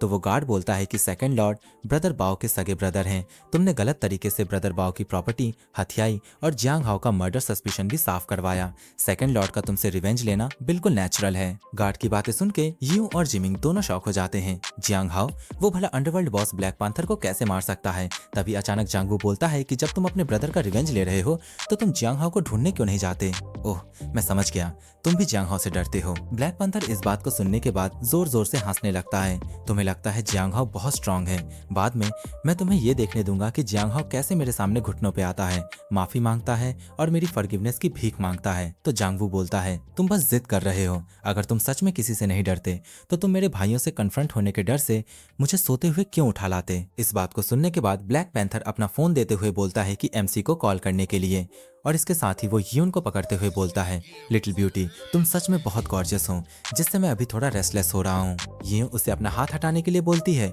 तो ब्लैक पैंथर यूं के गाल को पकड़ लेता है और बोलने लगता है, तुम्हारे फियांसे जियांग हाओ ने मेरे ब्रदर को मारा है, मैं उसके सामने तुम्हारी इज्जत लूट लूंगा और तुम्हें बर्बाद कर दूंगा। तो यूं उससे बोलती है, तुम्हें इसका फल जरूर मिलेगा। कुछ देर बाद ब्लैक पैंथर एमसी को कॉल करता है और बोलता है कि जियांग हाओ, तुम्हारी फ्यूचर वाइफ इस वक्त मेरे हाथों में है, मुझे तुम्हें याद दिलाने की जरूरत नहीं है, लेकिन तुम्हें पता है कि मुझे ब्यूटीफुल औरतें सबसे ज्यादा पसंद हैं। दूसरी ओर से एमसी बोलता है कि तुम यून को रिलीज कर दो वरना मैं तुम्हें पक्का पछताऊंगा। तो ब्लैक पैंथर एमसी से बोलता है, मैं तुम्हें 1 आवर दे रहा हूँ, अगर तुम नहीं आए तो मैं तुम्हारी ब्यूटीफुल फियांसास के साथ बुरा काम करूंगा। ब्लैक पैंथर की बातें सुन के एमसी जल्दी जल्दी से अपना ड्रेस पहनता है और सीधा निंजा की तरह उछल उछल के जाने लगता है। सीन दोबारा से फैक्ट्री की तरफ आता है। जिमिंग अभी पैंथर से बोलता है, सेकंड मास्टर, मुझे लगता है कि वो बेकार ट्रैश जियांग हाओ कभी यहाँ आने की हिम्मत नहीं करेगा, बस मुझे जाने दो। तो पैंथर बोलता है, तुम्हें जाने दूं? क्या तुम्हें अब अपनी बिलव्ड वुमन की परवाह नहीं है? यून भी मन में सोचती है, ब्रदर जिमिंग के पास मुझे बचाने का कोई रास्ता नहीं है और मुझे डर है कि जियांग हाओ भी शायद आने की हिम्मत ना करे। अगर इस दरिंदे ने सच में मुझे नुकसान पहुंचाया तो मैं अपनी जीभ काट के अपनी जान दे दूंगी, मैं बिल्कुल भी ऐसी जिंदगी नहीं जीऊंगी। यिन्यू मन में इतना सोच ही रही थी, तभी अचानक गेट पे बहुत सारे लोग आ जाते हैं और इन सभी को यहाँ पे क्रो और वही आदमी लेके आए होते हैं। जांग वू बोलता है, मैं ठीक हूँ, बस मेरे एक्यूपॉइंट सील हैं। क्रो चिल्लाते हुए बोलता है, हाउजी, तुम्हारी इतनी हिम्मत कि तुम इस अगली फ्रीक के साथ मिलके मास्टर वू को किडनैप करो। मुझे लगता है तुम जीने से थक गए हो। इन सभी को यहाँ पे देखने के बाद ब्लैक पैंथर जांग वू के पास आके बोलता है, जाओ अपने ब्रदर्स को ढूंढो। तुम्हें हॉस्टेज ना बनाने से ही वो मेरे खिलाफ पूरी ताकत से लड़ने की हिम्मत करेंगे, लेकिन अभी के लिए तुम्हें फैक्ट्री बिल्डिंग छोड़ने की परमिशन नहीं है। जब वो बाद में मुझे मार डालेंगे तभी तुम जा सकते हो। जांग वू उठ खड़ा होता है और अपने लोगों से बोलता है, मैं तुम्हें एक रियल मैन के तौर पे रिस्पेक्ट करता हूँ। बाद में मैं अपने आदमियों से बोलूंगा कि वो तुम्हारी बॉडी को सही सलामत छोड़ दें। सामने से वो आदमी बोलता है कि ब्रदर्स, चलो इस हाउजी और इस अगली फ्रीक को टुकड़े टुकड़े करके क्रिपल बना दो और अभी बांध दो। तो अभी सभी के सभी लोग अपनी अपनी स्वॉर्ड लेके दौड़ के जाने लगते हैं। बेचारा वो गार्ड बहुत डर जाता है, लेकिन ब्लैक पैंथर थोड़ा सा भी नहीं घबराता है। वो अभी सामने की तरफ एक स्लैश मार देता है, वो भी अपनी उंगली से, और देखते ही देखते 2 आदमी खत्म हो जाते हैं। ब्लैक पैंथर एक शांत नजर के साथ सामने की तरफ देखता है और तेजी से जाके बाकी के जितने भी आदमी थे उन सभी को भी मारने लगता है। क्रो और वो आदमी ब्लैक पैंथर को इस तरीके से अपने आदमियों को मारते हुए देखने के बाद काफी ज्यादा शॉक होने लगते हैं। क्रो अपने पास से गन निकाल लेता है और ब्लैक पैंथर की तरफ पॉइंट करते हुए बोलने लगता है, तुम चाहे कितने भी बैडएस क्यों ना हो, चलो देखते हैं क्या तुम एक गन का मुकाबला कर सकते हो। इतना बोलने के साथ वो शूट भी कर देता है, लेकिन ब्लैक पैंथर अपने हाथ में जो नाइफ है उसे यूज करके बुलेट को 2 हिस्सों में बांट देता है और वो 2 हिस्सा जाके पीछे खड़े बाकी 2 जिंदा आदमियों में जा लगता है और वो दोनों भी खत्म हो जाते हैं। जांग वू काफी ज्यादा शॉक हो जाता है। यूं दोबारा से मन में सोचती है, ऐसा लग रहा है कोई भी मुझे बचाने नहीं आएगा। ब्लैक पैंथर अभी उनसे बोलता है, नेक्स्ट तुम्हारी बारी होनी चाहिए, लेकिन तभी अचानक एमसी यहाँ पे एंट्री करता है और सबसे माफी मांगता है लेट आने के लिए। एमसी को देखने के बाद ब्लैक पैंथर बोलता है, मैंने एक्चुअली सही प्रिडिक्ट किया था। ये इडियट अपनी जान रिस्क में डाल के एक ऐसी औरत को बचाने आया है जो इसे प्यार नहीं करती। अभी तो यून चिल्लाते हुए एमसी से बोलती है, जियांग हाओ भाग जाओ, तुम इसका मुकाबला नहीं कर सकते। तभी अचानक वो गार्ड भी चिल्लाते हुए एमसी से बोलता है, तुम यहाँ से नहीं जा सकते। ब्रदर बाओ को मारने वाले कसाई, आज तुम्हें ब्रदर बाओ को ट्रिब्यूट देने के लिए अपनी जान यहीं छोड़नी होगी। तो एमसी बोलता है, मैं सच में किसी को मारना नहीं चाहता, मैं तुम्हें अभी जिंदा रहने का एक चांस दे रहा हूँ, यून को जाने दो। ब्लैक पैंथर हंसने लगता है, मैं तुम्हें बता दूं, मैं बस मरने के लिए तैयार हूँ, लेकिन मरने से पहले मुझे तुम्हारी फूलों जैसी ब्यूटीफुल फियांसे की इज्जत लूटनी ही होगी। इतना बोलने के साथ वो अभी एक पत्थर फेंक के जिमिंग के प्रेशर पॉइंट को रिलीज कर देता है और उसको बोलता है कि अगर तुम्हें जिंदा रहना है तो जाओ अभी जियांग हाओ की वाइफ के कपड़े फाड़ दो और उसके साथ बुरा काम करो। तो अभी जिमिंग ऐसा ही करने लगता है। यून बोलने लगती है, ब्रदर जिमिंग, क्या तुम सच में इस जानवर की बात मानोगे और मेरी इज्जत लूटोगे? तो जिमिंग परेशान होकर बोलता है, यून मुझे मत कोसना, अगर मैंने इसके कहने पर ऐसा नहीं किया तो सेकंड मास्टर मुझे मार डालेगा। सीन दोबारा से ब्लैक पैंथर की तरफ जाता है। वो अभी नाइफ पकड़ के एमसी के ऊपर अटैक करने के लिए जाता है, लेकिन एमसी उसके फर्स्ट अटैक को आसानी से डॉज कर लेता है और अगले ही पल घूम के एक जोरदार बैक साइड पे लात मारता है। ब्लैक पैंथर दूर जा गिरता है और एमसी जिमिंग से बोलता है कि अगर तुम नहीं रुके तो मैं तुम्हारी एक एक करके उंगलियां तोड़ के उखाड़ लूंगा। यूं भी अभी मन में बोलती है, जियांग हाओ एक्चुअली इतना स्ट्रांग है। जिमिंग एमसी से बोलता है, हाँ, मैं दोबारा कभी ऐसी हिम्मत नहीं करूंगा। तभी अचानक ब्लैक पैंथर बोलता है, तुम्हें इसके बजाय अपनी चिंता करनी चाहिए। सेकंड मास्टर एक पल के लिए केयरलेस था और तुम्हारी ट्रिक में फंस गया। ये मत सोचना कि तुम यहाँ से जिंदा बच के जाओगे। ब्लैक पैंथर को कुछ ना होते हुए देखने के बाद जांग वू शॉक होकर बोलता है कि ब्रदर जियांग, हालांकि इसका डैगर छोटा है लेकिन ये लोहे को मिट्टी की तरह काट सकता है, प्लीज केयरफुल रहना। लेकिन एमसी भी यहाँ पे कच्ची गोलियां नहीं खेलता है। वो ब्लैक पैंथर के नाइफ को सिर्फ एक उंगली से टैप करके तोड़ देता है। ब्लैक पैंथर शॉक हो जाता है, लेकिन वो अभी कुछ और करता उससे पहले एमसी उसके थोबड़े पे एक जोरदार मुक्का मार देता है। वो उड़ता हुआ जाके यूं और जिमिंग के साइड के दीवार पे जा लगता है। ब्लैक पैंथर की हालत खराब हो जाती है। वो बोलने लगता है कि तुम इतनी यंग एज में actually S rank combat power रखते हो। तो अभी एमसी उसके सामने आके बोलता है कि तुम गलत हो, मैं पहले ही एस रैंक को ब्रेक करके ट्रांसफॉर्मेशन रियल में पहुंच चुका हूं। एमसी की बातें सुन के ब्लैक पैंथर अपने घुटनों पे आ जाता है और बोलने लगता है, सीनियर जियांग प्लीज मुझे एक और चांस दो, मैं तुरंत वुलिंग सिटी छोड़ के चला जाऊंगा। तो एमसी उससे बोलता है कि मैंने तुम्हें चांस दिया था लेकिन अब बहुत लेट हो चुका है। ब्लैक पैंथर को समझ में आ जाता है कि वो एमसी से कुछ भी करके बच नहीं सकता, तो वो अभी यून को मारने के लिए जाने लगता है। लेकिन अभी वो यून को मार पाता उससे पहले ही एमसी उसको गले से पकड़ के दीवार पे पटक देता है। ब्लैक पैंथर एमसी से आखिरी बार के लिए पूछता है, तुम इतने पावरफुल पर्सन आखिर तुम हो कौन? तो एमसी एटीट्यूड के साथ बोलता है कि मैं फैंग फैमिली का live in son in law हूँ, क्या तुम्हें पहले से नहीं पता? ब्लैक पैंथर को कुछ याद आता है और वो डरते हुए बोलने लगता है, इम्पॉसिबल, तुम तो पहले ही मर चुके हो, तुम वापस कैसे आ सकते हो? तुम वो वुल्फ हो। लेकिन वो अभी कुछ और बोल पाता, एमसी उसको खत्म कर देता है। एमसी मन में बोलता है, मैं इसे मेरी ट्रू आइडेंटिटी रिवील नहीं करने दे सकता। अभी एमसी बोलता है कि हाउजी को मास्टर वू के हवाले किया जाएगा। बेशक मुझे इस मैटर को पुलिस से बचाने के लिए अभी भी मास्टर वू पे ही रिलाई करना होगा। तो वो गार्ड जांग वू के सामने गिरते हुए बोलने लगता है कि लॉर्ड जांग, हमारी जान बख्श दो।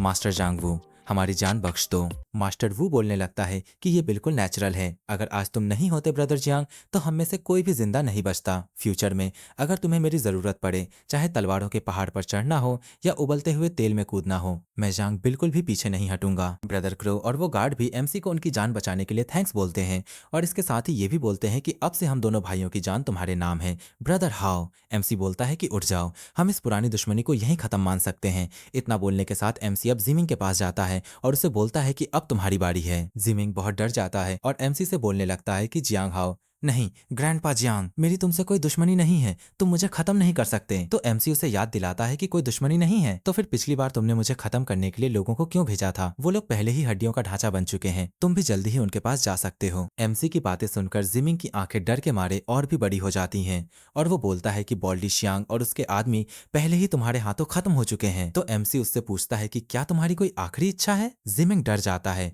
और यून के पास जाने लगता है और बोलने लगता है कि यूं, तुम्हें पता है मैं तुमसे प्यार करता हूँ, जल्दी से मुझे बचाओ। वो अभी यून को पकड़कर रोने लगता है और यून भी अब एमसी से बोलने लगती है कि अगर तुम ब्रदर जिमिंग को खत्म करना चाहते हो तो पहले तुम्हें मुझे खत्म करना होगा। एमसी मन में सोचता है कि ये कितनी बेवकूफ है। एमसी अब यून से पूछने लगता है कि इस तरह का बंदा बोल रहा है कि वो तुमसे प्यार करता है और तुम इसकी बातों पर यकीन कर रही हो? तो यून भी आगे से बोलती है कि मैं इसकी बातों पर यकीन करती हूँ। पहले जो कुछ भी हुआ, ब्रदर जिमिंग को मजबूरी में सिर्फ अपनी जान बचाने के लिए ऐसा करना पड़ा था। एमसी हंसता है और यून के प्रेशर पॉइंट को रिलीज कर देता है और बोलता है कि वो जिमिंग को खत्म नहीं करेगा। लेकिन अब एमसी यहाँ से जाते हुए बोलने लगता है कि लेकिन अगर तुमने आज की बातों का आधा शब्द भी बाहर किसी को बताया तो मैं तुम्हारे वान परिवार के एक एक मेंबर को खुद खत्म कर दूंगा। जिमिंग अपने घुटनों पर आ जाता है और एमसी को उसकी जान बख्शने के लिए थैंक्स बोलता है। सीन चेंज होता है, दिन के उजाले में यहाँ पुलिस आती है और हर एक चीज को अच्छी तरीके से इन्वेस्टिगेट करने लगती है। अब ड्रैगन टास्क फोर्स से फैंग यूइंग बोलने लगती है कि इन्वेस्टिगेशन के बाद पता चला है कि फैक्ट्री में जितने भी लोग खत्म हुए हैं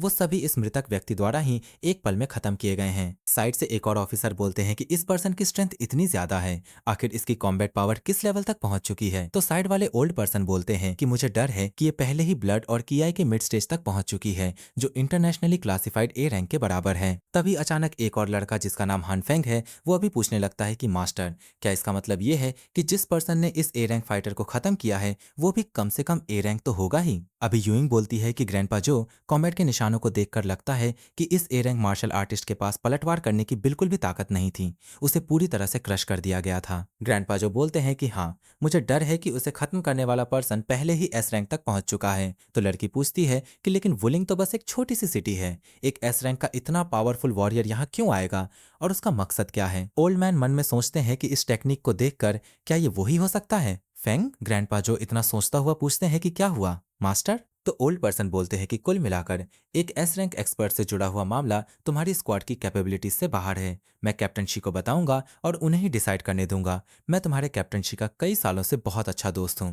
जब उन्होंने खुद पूछा है तो मैं मदद कैसे नहीं कर सकता। हालांकि मैं डिटेक्टिव वर्क में मदद नहीं कर पाऊंगा। मेरा डिसाइपल हन फेंग का दिमाग काफी शार्प है, वो तुम्हें कुछ आइडियाज दे सकता है। तो साइड से वो लड़का बोलता है कि मैं हन फेंग, मिस फेंग, यूइंग की सर्विस में किसी भी वक्त हाजिर हूँ। यूइंग बोलती है कि आपकी काइंडनेस के लिए थैंक यू ग्रैंडपा जो और ब्रदर हान, लेकिन ड्रैगन फैंग टास्क फोर्स में काफी स्टाफ है तो हमें अभी किसी और की हेल्प की जरूरत नहीं है। सीन चेंज होता है और अब हमें ड्रैगन फैंग टास्क फोर्स के कैप्टन शी यिनान को ग्रैंडपा जो के साथ दिखाया जाता है। कैप्टन बोलता है कि ब्रदर जो, वो मृतक पर्सन ब्लैक फैंटम कहलाता था, वो अंडरवर्ल्ड का एक टॉप असासिन था। ओल्ड पर्सन डॉक्यूमेंट को देखते हुए बोलने लगते हैं कि मैंने सुना है कि ये ब्लैक फैंटम बहुत ही गलत नियत वाला था, औरतों के साथ बुरा काम करने के लिए कुख्यात था और उसने जिस भी लड़की को टारगेट किया वो जिंदा नहीं बची। सोचकर देखो वुलिंग नो, दो हाई स्कूल की वो फीमेल स्टूडेंट जिसके साथ गलत काम करके उसे खत्म कर दिया गया था, वो यकीनन ब्लैक फैंटम का ही किया धरा होगा। चाय की चुस्की लेते हुए कैप्टन बोलता है कि ये बात काफी हद तक सच है, हमें बस इसे कंफर्म करने के लिए डीएनए मैच की जरूरत है।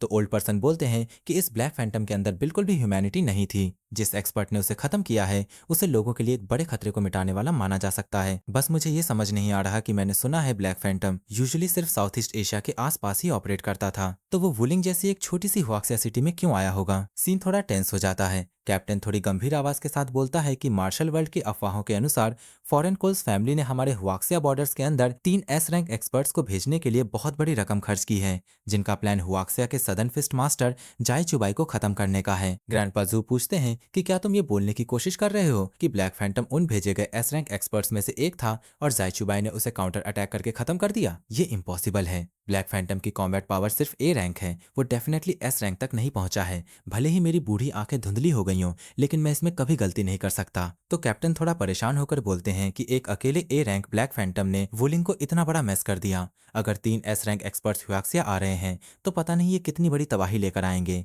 कैप्टन के इतना बोलने के साथ ही सीन चेंज होता है और अब हमें फेंग फैमिली की तरफ का सीन दिखाया जाता है। MC अपने रूम में बैठे बैठे कल्टीवेशन कर रहा होता है। तभी अचानक MC के पास एक कॉल आता है और सामने वाला पर्सन MC से बोलता है कि बिग ब्रदर जियांग प्लीज जल्दी आओ और सिस्टर शिन और लेजी को बचाओ। MC बोलता है कि पहले रोना बंद करो, आराम से बताओ कि उनके साथ क्या हुआ है। तो वो पर्सन बोलता है कि अपने बिजनेस की वजह से लेजी का एक गैंग के साथ फिर से डिस्प्यूट हो गया। उन्होंने उसे पकड़ लिया और अपनी डेस्परेशन में सिस्टर शिन ने पुलिस को कॉल किया। लेकिन किसने सोचा था कि वो उसे बचाने में फेल तो हुई ही, ऊपर से उस गैंग ने सिस्टर शिन को भी कैप्चर कर लिया। MC थोड़ा सीरियस हो जाता है और पूछता है कि क्या तुम्हें पता है कि वो कौन सा गैंग है? सन शिन और उसके ब्रदर को कहाँ ले जाया गया है? तो वो पर्सन बोलता है कि मैंने उन्हें बोलते हुए सुना कि उन्हें डीमन कहा जाता है और सिस्टर शिन और लेजी को पहले ही जैंगलिंग भेज दिया गया है। MC अभी मन में सोचता है कि डीमन एक बहुत ही खतरनाक ऑर्गेनाइजेशन है जो यिन ईयर, यिन मंथ और यिन आवर में पैदा हुए जिंदा इंसानों को खरीदती है। ये पॉइजन रिफाइनर्स, कॉर्प्स रिफाइनर्स और डार्क आर्ट्स प्रैक्टिस करने वाले लोगों से भरी हुई है। सन शिन और उसके ब्रदर को कैप्चर करना शायद किसी बिजनेस डिस्प्यूट की वजह से नहीं था।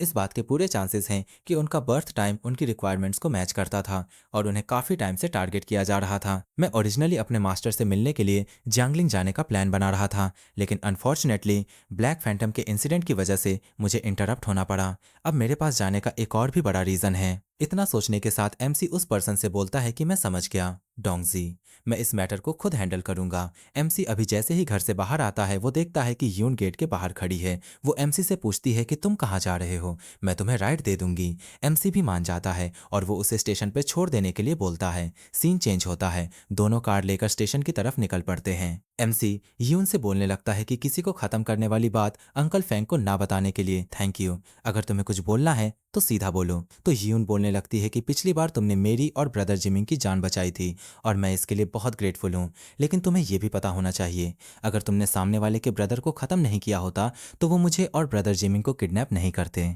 यूं की बातों को सुनने के बाद MC पूछने लगता है कि तुम एग्जैक्टली क्या बोलने की कोशिश कर रही हो, साफ साफ बोलो। तो यूं बोलने लगती है कि मैं बस ये नहीं चाहती कि तुम जान बचाने के इस एहसान को यूज करके मुझे इमोशनली ब्लैकमेल करो कि मैं मैरिज कैंसिलेशन एग्रीमेंट को फाड़ दूं और तुमसे शादी करने के लिए अग्री हो जाऊं। तो MC बोलता है कि तुम बेफिक्र रहो, जियांग हाओ के तौर पर मेरे वर्ड्स की बहुत वैल्यू है। मैं किसी औरत को इमोशनली ब्लैकमेल करने के लिए ऐसे मेथड्स यूज नहीं करूंगा। तुम मुझे नापसंद कर सकती हो, लेकिन तुम मेरे कैरेक्टर पर क्वेश्चन नहीं उठा सकती।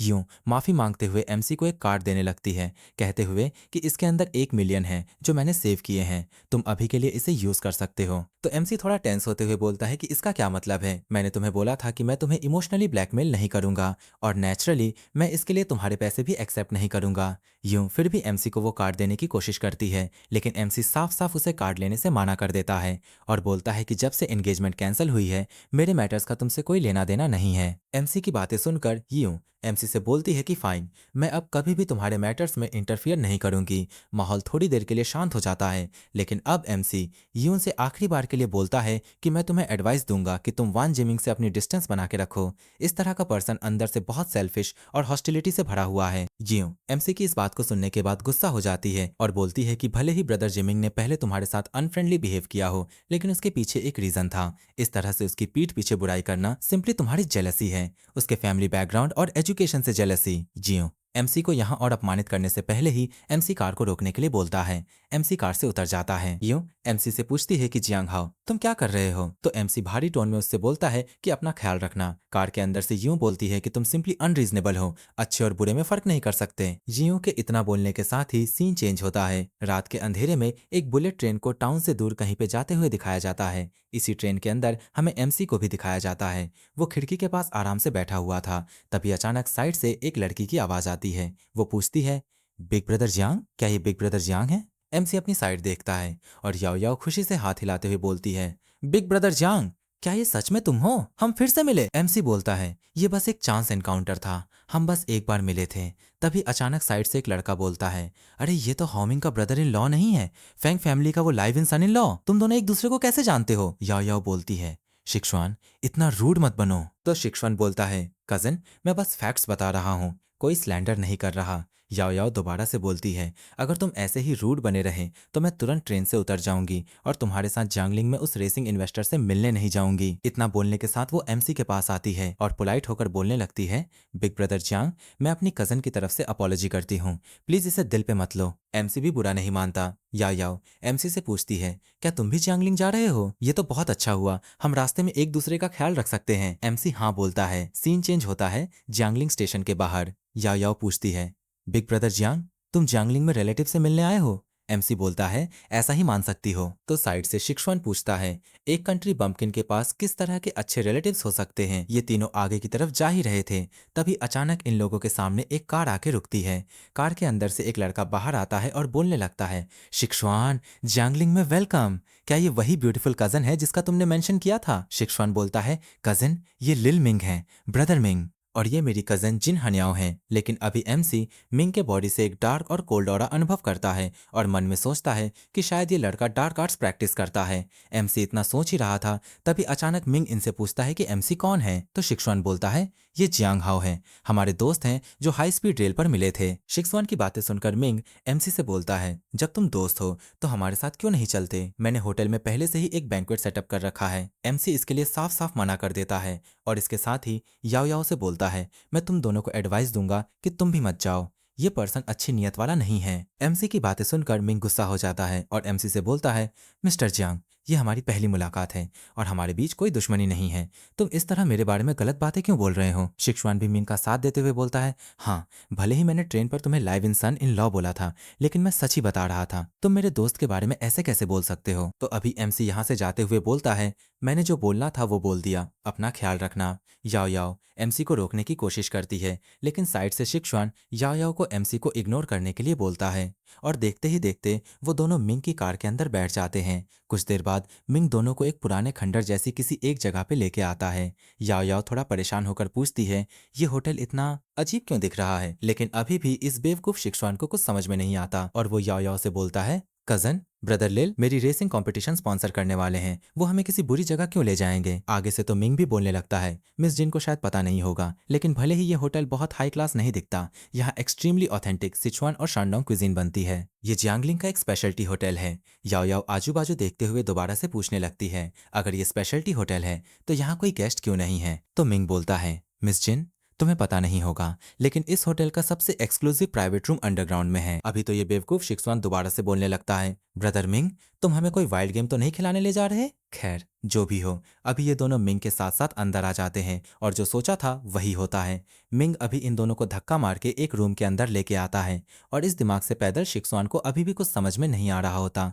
वो पूछता है, ब्रदर लिल इसका क्या मतलब है? तभी अचानक याओ याओ सामने की तरफ कुछ देखने के बाद जोर से चिल्लाती है। साइड से मिंग ठंडे तरीके से हंसने लगता है। सामने की तरफ हमें तरह तरह की इंसेक्ट्स देखने के लिए मिलती हैं और तो और थोड़ा और सामने एक ओल्ड पर्सन एक फर्नेस के अंदर 4 लोगों की जान खींच रहा है। मिंग अभी शिक्षवान से बोलने लगता है, इसका क्या मतलब है? इस बार मेरा टारगेट तुम्हारी ये हेवनली ब्यूटीफुल कजन थी, तुम बस एक बेट थे। शिक्षवान गुस्से के साथ पूछता है, तुम क्या करना चाहते हो? तो मिंग हंसते हुए बोलने लगता है, मेरे मास्टर की सेवा करना मिस जिन के लिए बहुत बड़ा सौभाग्य है। हा हा हा हा। इतना बोलने के साथ वो अभी उसी ओल्ड पर्सन के पास जाता है और बफ करते हुए पूछने लगता है, मास्टर क्यों ना मैं इस वुमन को अभी आपके रूम में भेज दूं ताकि आप उससे अच्छे से मिल सको? वो ओल्ड पर्सन अपनी क्रीपी सी शक्ल के साथ उनकी तरफ घूर के देखता है और बोलता है, अभी अगले कुछ दिनों के लिए नहीं, मेरा नेटलगू के साथ फ्यूजन एक क्रिटिकल स्टेज पर है, मैं कोई लापरवाही नहीं कर सकता।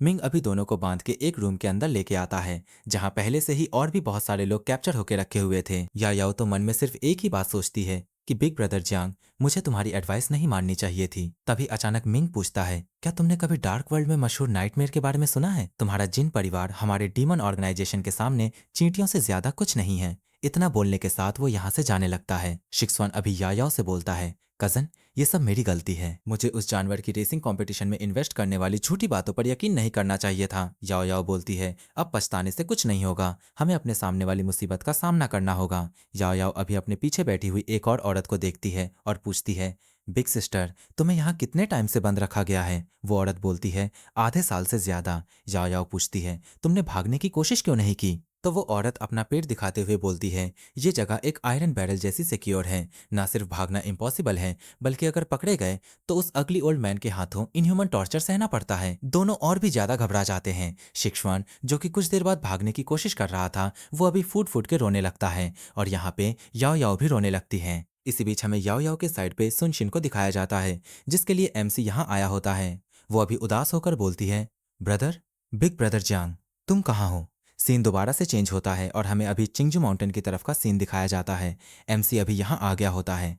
एमसी यहाँ आके एक लड़के को एल्डेस्ट सीनियर ब्रदर कह के बुलाता है। सामने वाला लड़का भी एमसी को देखने के बाद खुश हो जाता है। फोर्थ जूनियर ब्रदर, तो तुमने आखिरकार वापस आने का डिसाइड कर ही लिया। एमसी अभी उसे बोलता है कि वो उसे मास्टर के पास लेके चले। तो ये लड़का बोलता है, मास्टर 3 साल पहले वॉन्डरिंग पर गए थे और नहीं बताया कहाँ जा रहे हैं। मास्टर बस ऐसे ही हैं, तो मैंने भी नहीं पूछा। एमसी पूछता है, तो क्या मास्टर ने बताया कि वो कब वापस आएंगे? लड़का बताता है, मास्टर ने बस 2 बातें बोली थीं, शायद वो अपनी जिंदगी में वापस आ जाएं या शायद वो कभी वापस ही ना आए। एमसी मास्टर की टेबल के पास जाता है और एक बॉक्स को देखते हुए पूछने लगता है, ये क्या मास्टर ने मेरे लिए छोड़ा है? एमसी अभी बॉक्स को ओपन करता है। बॉक्स के अंदर उसे 2 किताबें और एक जाड़े जैसी चीज मिलती है। एमसी को अभी मास्टर का लिखा एक लेटर भी मिलता है। एमसी बोलता है, लगता है मुझे अपने ओरिजिन का रहस्य खुद ही सुलझाना होगा। कोल्स फैमिली ने 400 मिलियन ली डॉलर्स में जो 3 S रैंक असासिन्स हायर किए हैं, वो मेरी दूसरी ट्रिबुलेशन होनी चाहिए। 20 जून तक बस एक हफ्ता बाकी है, तो मुझे उससे पहले सनसीन और उसके ब्रदर को बचाना होगा। कुछ देर बाद वो लड़का एमसी को खाने के लिए बुलाता है। तभी अचानक एमसी उससे पूछता है, एल्डेस्ट सीनियर ब्रदर, तुम जियांगलिंग में काफी टाइम से हो, क्या तुमने कभी नाइटमेयर नाम की ऑर्गेनाइजेशन के बारे में सुना है? एल्डेस्ट ब्रदर थोड़ा सा सोचते हुए बोलता है, मैंने उनके बारे में थोड़ा बहुत सुना है। कहा जाता है कि उनके मेंबर्स अक्सर ऑर्फनेज के पास दिखाई देते हैं। ओह हाँ, वही ऑर्फनेज जहां तुम पहले रहा करते थे। तो एमसी बोलता है, वैसे बोलूं तो मैं कई सालों से ऑर्फनेज वापस नहीं गया हूं। मैं इस मौके पर थोड़ी देर में वहां विजिट करने जाऊंगा। एमसी के इतना बोलने के साथ ही सीन चेंज होता है एक ऑर्फनेज की तरफ। छोटे छोटे बच्चे खेल रहे होते हैं। एमसी इसी ऑर्फनेज के अंदर एंटर करता है। एमसी को देखने के बाद सामने से एक लड़की पूछती है, हेलो, क्या मैं तुम्हारी हेल्प कर सकती हूँ? तुम किसको ढूंढ रहे हो? एमसी आगे से बोलता है, यानजी, ये मैं हूँ। वो लड़की भी थोड़ा शॉक होकर पूछती है, क्या तुम ब्रदर हाउ हो? कंफर्म होने के साथ ही यानजी एमसी के गले लग जाती है और पूछने लगती है, तुम्हें मुझसे मिलने आने में इतने साल क्यों लग गए? मुझे लगा था कि तुम मुझे भूल गए। एमसी बोलता है, तुम ऑर्फनेज में मेरी सबसे अच्छी दोस्त हो, मैं तुम्हें कैसे भूल सकता हूँ? कुछ देर बाद वो दोनों अंदर आ जाते हैं। एमसी उससे पूछता है, मुझे ग्रैंडमा जंग क्यों नहीं दिख रही? क्या उन्होंने रिटायर कर लिया? तो आगे से यानजी बोलती है, ग्रैंडमा जंग 3 साल पहले एक सडन इलनेस से गुजर गईं। मैं यहीं पली बढ़ी, फिर यहीं टीचर बनी और अब मैंने उनकी पोजीशन संभाल ली है, डायरेक्टर के तौर पर। एमसी बोलता है, मुझे कभी मौका ही नहीं मिला उन्हें थैंक्स बोलने का, उन्होंने ही मुझे पाला पोसा है। एमसी और यानजी अभी बातें कर ही रहे थे, तभी अचानक यहाँ कुछ और लड़के आ जाते हैं। उनमें से एक लड़का बोलता है, तुम्हें जो डेडलाइन दी गई थी वो खत्म हो चुकी है, जल्दी से यहाँ से निकलो। एमसी तुरंत पूछता है, कौन हो तुम? तुम्हें पता नहीं है कि ऑर्फनेज में स्मोकिंग नहीं कर सकते? तो आगे से वो लड़का अपने अंदाज में थोड़ा हंसते हुए बोलता है, हा हा हा हा, ये बेखौफ बंदा कहाँ से टपक आया? अभी तो यानजी भी एमसी को बोलती है, ब्रदर हाउ, छोड़ो, मैं हैंडल करती हूँ। यानजी आगे आके बोलने लगती है, तुम्हारा कॉम्पेंसेशन अनरीजनेबल है। ऑर्फनेज को रिलोकेट करके दोबारा बनाने की बात छोड़ो, ये एक सिंगल डॉर्मेट्री बिल्डिंग बनाने के लिए भी काफी नहीं है। तो सामने से वो लड़का बोलता है, हमने तुम्हें 3 महीने का टाइम दिया था, तुमने हमारी पोलाइट एडवाइस नहीं मानी, तो अब मेरे पास फोर्स यूज करने के अलावा कोई ऑप्शन नहीं है। चलो बॉयज, इस ऑर्फनेज को टुकड़े टुकड़े तोड़ते हैं और देखते हैं कि ये निकलती है या नहीं। एमसी आगे आता है और बोलता है, मैं तुम्हें 1 मिनट दे रहा हूँ, तुरंत यहाँ से निकलो। अरे वाह, सच में कोई मिल गया जो मरने से नहीं डरता। बॉयज, पहले इसे पकड़ो। लड़का इतना बोलने के साथ एमसी को मुक्का मारने के लिए आगे बढ़ता है। यानजी भी डर जाती है, लेकिन अभी एमसी उसके मुक्के को पकड़ के थोड़ा सा जोर से दबा देता है। एमसी उसे बोलता है, तुम्हें खुशनसीब मानना चाहिए कि मैं ऑर्फनेज में खून नहीं गिराना चाहता, वरना तुम्हारा हाथ कीमा बन चुका होता। तो आगे से वो लड़का अपना हाथ पकड़ते हुए एमसी से बोलता है, बच्चे, ये मत सोचो कि सिर्फ ब्रूट स्ट्रेंथ काफी है, अगर हिम्मत है तो हमारे थर्ड ब्रदर से मिलकर देखो। एमसी पूछता है, कौन है थर्ड ब्रदर? तो साइड से यानजी बताती है, वो रियल एस्टेट कंपनी का कंसल्टेंट है जिसे डेमोलिशन के लिए लाया गया है। उसकी मार्शल आर्ट्स बहुत हाई है और वो बहुत रूथलेस है। अफवाहें हैं कि ये थर्ड ब्रदर कर्सेस भी जानता है, जो भी उसका दुश्मन बनता है उसे कर्ज कर दिया जाता है। डायरेक्टर जांग के ग्रैंडसन लिल रान को उसने कर्ज कर दिया था क्योंकि उनकी नेगोशिएशंस टूट गई थीं। वो अभी भी कोमा में हैं। यानजी की बातें सुनकर एमसी मन में सोचता है, एक कर्ज? लगता है ये थर्ड ब्रदर डीमन गैंग का एक आदमी है। इतना सोचने के साथ वो लड़के से बोलता है, रास्ता दिखाओ, मैं तुम्हारे थर्ड ब्रदर से मिलने जा रहा हूँ। लड़का खुश हो जाता है और कल दोपहर को टियानयांग रेस्टोरेंट में आने के लिए बोलता है। उनके यहाँ से जाते ही यानजी एमसी से बोलती है, सामने वाले का बैकग्राउंड बहुत डीप है और वो लॉ के दोनों साइड्स को कंट्रोल करते हैं। ऑर्फनेज को जबरदस्ती और सस्ती कीमत पर रिलोकेट करना पहले से ही तय हो चुका है। ब्रदर हाउ, भले ही तुम स्ट्रांग हो, लेकिन तुम उस थर्ड ब्रदर के बराबर नहीं हो। तुम्हें इन गंदे पानी में नहीं उतरना चाहिए। तो एमसी एक सूटकेस दिखाते हुए बोलता है, ये 2 मिलियन है, मैं खास तौर पर ऑर्फनेज को डोनेट करने के लिए लाया हूँ। यानजी पूछती है, ब्रदर हाउ, ऑर्फनेज छोड़ने के बाद तुम क्या कर रहे थे? तुम्हारे पास इतने सारे पैसे कहाँ से आए? तो एमसी बोलता है, मैंने कॉलीग्राफी और पेंटिंग्स बेचकर कमाए हैं। ये गलत तरीके से नहीं कमाए गए। मुझे ग्रैंडमा जांग के ग्रैंडसन लिल रान से मिलवाओ। मैं देखना चाहता हूँ कि ये कर्ज आखिर है क्या चीज। एमसी के इतना बोलने के साथ ही अब हमें ली रान के घर की तरफ का एक सीन दिखाया जाता है। यानजी एमसी को लेकर यहाँ आ गया होता है। आंटी यू इनका स्वागत करती है, लेकिन वो भी थोड़ा अनवेलकम तरीके से। मतलब वो यहाँ बिल्कुल खुश नहीं होती है। आंटी यू बताती है कि लीरान सिर्फ ऑर्फेनेज के लिए थर्ड ब्रदर से नेगोशिएट करने में मदद करने के बाद ही बीमार पड़ा। आंटी यू के मन में ऑर्फेनेज के लिए कुछ नाराजगी भी है। वो बताती है कि बड़े हॉस्पिटल्स ने भी रान को बचाने की कोई उम्मीद छोड़ दी थी। ये डॉक्टर झाओ हैं, पारंपरिक चाइनीज मेडिसिन के एक मिरेकल डॉक्टर, जो पड़ोसी शहर से खास तौर पर यहाँ आए हैं। डॉक्टर पल्स चेक करते हुए बताते हैं कि आपके बेटे की पल्स देखकर तो ये सिर्फ एक साधारण सर्दी लगनी चाहिए, लेकिन फिर भी वो कोमा में है। ये सच में बहुत हैरान करने वाली बात है। आंटी डॉक्टर के हाथ पकड़ लेती है और बोलने लगती है, डॉक्टर झाओ, मैं आपसे मिन्नती करती हूँ, आपको मेरे रान को बचाना ही होगा। तो डॉक्टर बताते हैं, मैं डायरेक्टर झांग के ग्रैंडसन का इलाज करने में अपनी पूरी कोशिश कैसे नहीं करूंगा। बस ये बीमारी बहुत ही अजीब है, मैं सच में लाचार हूँ। लेकिन दूसरी ओर एमसी रान के सिर के ऊपर कुछ काला काला सा आभा महसूस करता है। एमसी मन में सोचता है, ये मियाओजियांग गूवर्म है। ली रान को गूवर्म से पीड़ित किया गया है, ये कोई श्राप नहीं है। इतने में डॉक्टर बोलते हैं कि अभी के लिए एक ही प्लान है, भले ही वो आखिरी रास्ता हो, लेकिन कुछ ऐसी दवा लिखनी होगी जो उसकी नींव मजबूत करे, उसकी ची को बहाल करे और उसकी एसेंस को पोषित करे, ताकि लीरान को जिंदा रखा जा सके। तो एमसी बोलता है, जब ये आखिरी रास्ता ही है तो इसका इस्तेमाल मत कीजिए। एमसी की बातें सुनकर यानजी एमसी से बोलती है, ब्रदर हाओ, मजाक बंद करो, किसी की जिंदगी का सवाल है। तभी आंटी गुस्से के साथ पूछने लगती है, तुम क्या करने की कोशिश कर रहे हो? क्या तुम मेरे बेटे को और नुकसान पहुंचाना चाहते हो? डॉक्टर भी बोलता है, युवा मित्र, तुमने किस संप्रदाय से ये विद्या सीखी है? अगर तुम किसी प्रतिष्ठित चिकित्सा परिवार से नहीं हो तो इतना घमंड मत करो। इनकी ऐसी ऐसी बातों को सुनने के बाद एमसी थोड़े गुस्से में बोलता है, अगर तुम अपने बेटे को जिंदा देखना चाहती हो तो मुझे मत रोको। आंटी और कुछ नहीं बोल पाती। एमसी रान के पास आता है और बोलता है, डॉक्टर झाओ, क्या आपके मेडिकल किट में एक स्टरलाइज्ड स्केलपेल है? दूसरी ओर एमसी की बातें सुनकर आंटी डर के मारे बोलती है, डॉक्टर झाओ, आप इन्हें चाकू नहीं दे सकते, ये आसानी से मेरे बेटे को नुकसान पहुंचा सकते हैं। तो डॉक्टर भी यहाँ आंटी को साफ साफ बोल देता है, अभी के लिए कोई और तरीका नहीं है, इन्हें एक बार कोशिश करने दीजिए, बेफिक्र रहिए, मैं यहाँ हूँ, मैं इन्हें ज्यादा आगे नहीं बढ़ने दूंगा। इतना बोलने के साथ डॉक्टर अब एमसी को एक छोटा सा नाइफ दे देता है। एमसी अब अपनी उंगलियों में थोड़ा सा चीरान के सिर पर डालता है। एमसी मन में सोचता है, ये गूवर्म ट्रूची को सहन नहीं कर पाएगा, इसे उसका दिमाग छोड़कर किसी और जगह जाना चाहिए। देखते ही देखते अब हमें रान के गाल में हिलता हुआ कुछ दिखाई देता है और वो चीज धीरे धीरे करके उसके दिल की ओर जाने लगता है। लेकिन एमसी अब ची का इस्तेमाल करके और नाइफ के माध्यम से गूवर्म को बाहर निकाल लेता है। एमसी बताता है, ये एक गूवर्म है, इसका रंग और बनावट इंसानी शरीर से बहुत मिलती जुलती है, इसीलिए सीटी स्कैन और एमआरआई भी ली रान की बीमारी का कारण नहीं खोज पाए थे। आंटी भी शौक होकर पूछती है, क्या तुम कह रहे हो कि इस कीड़े की वजह से मेरा रान कोमा में था?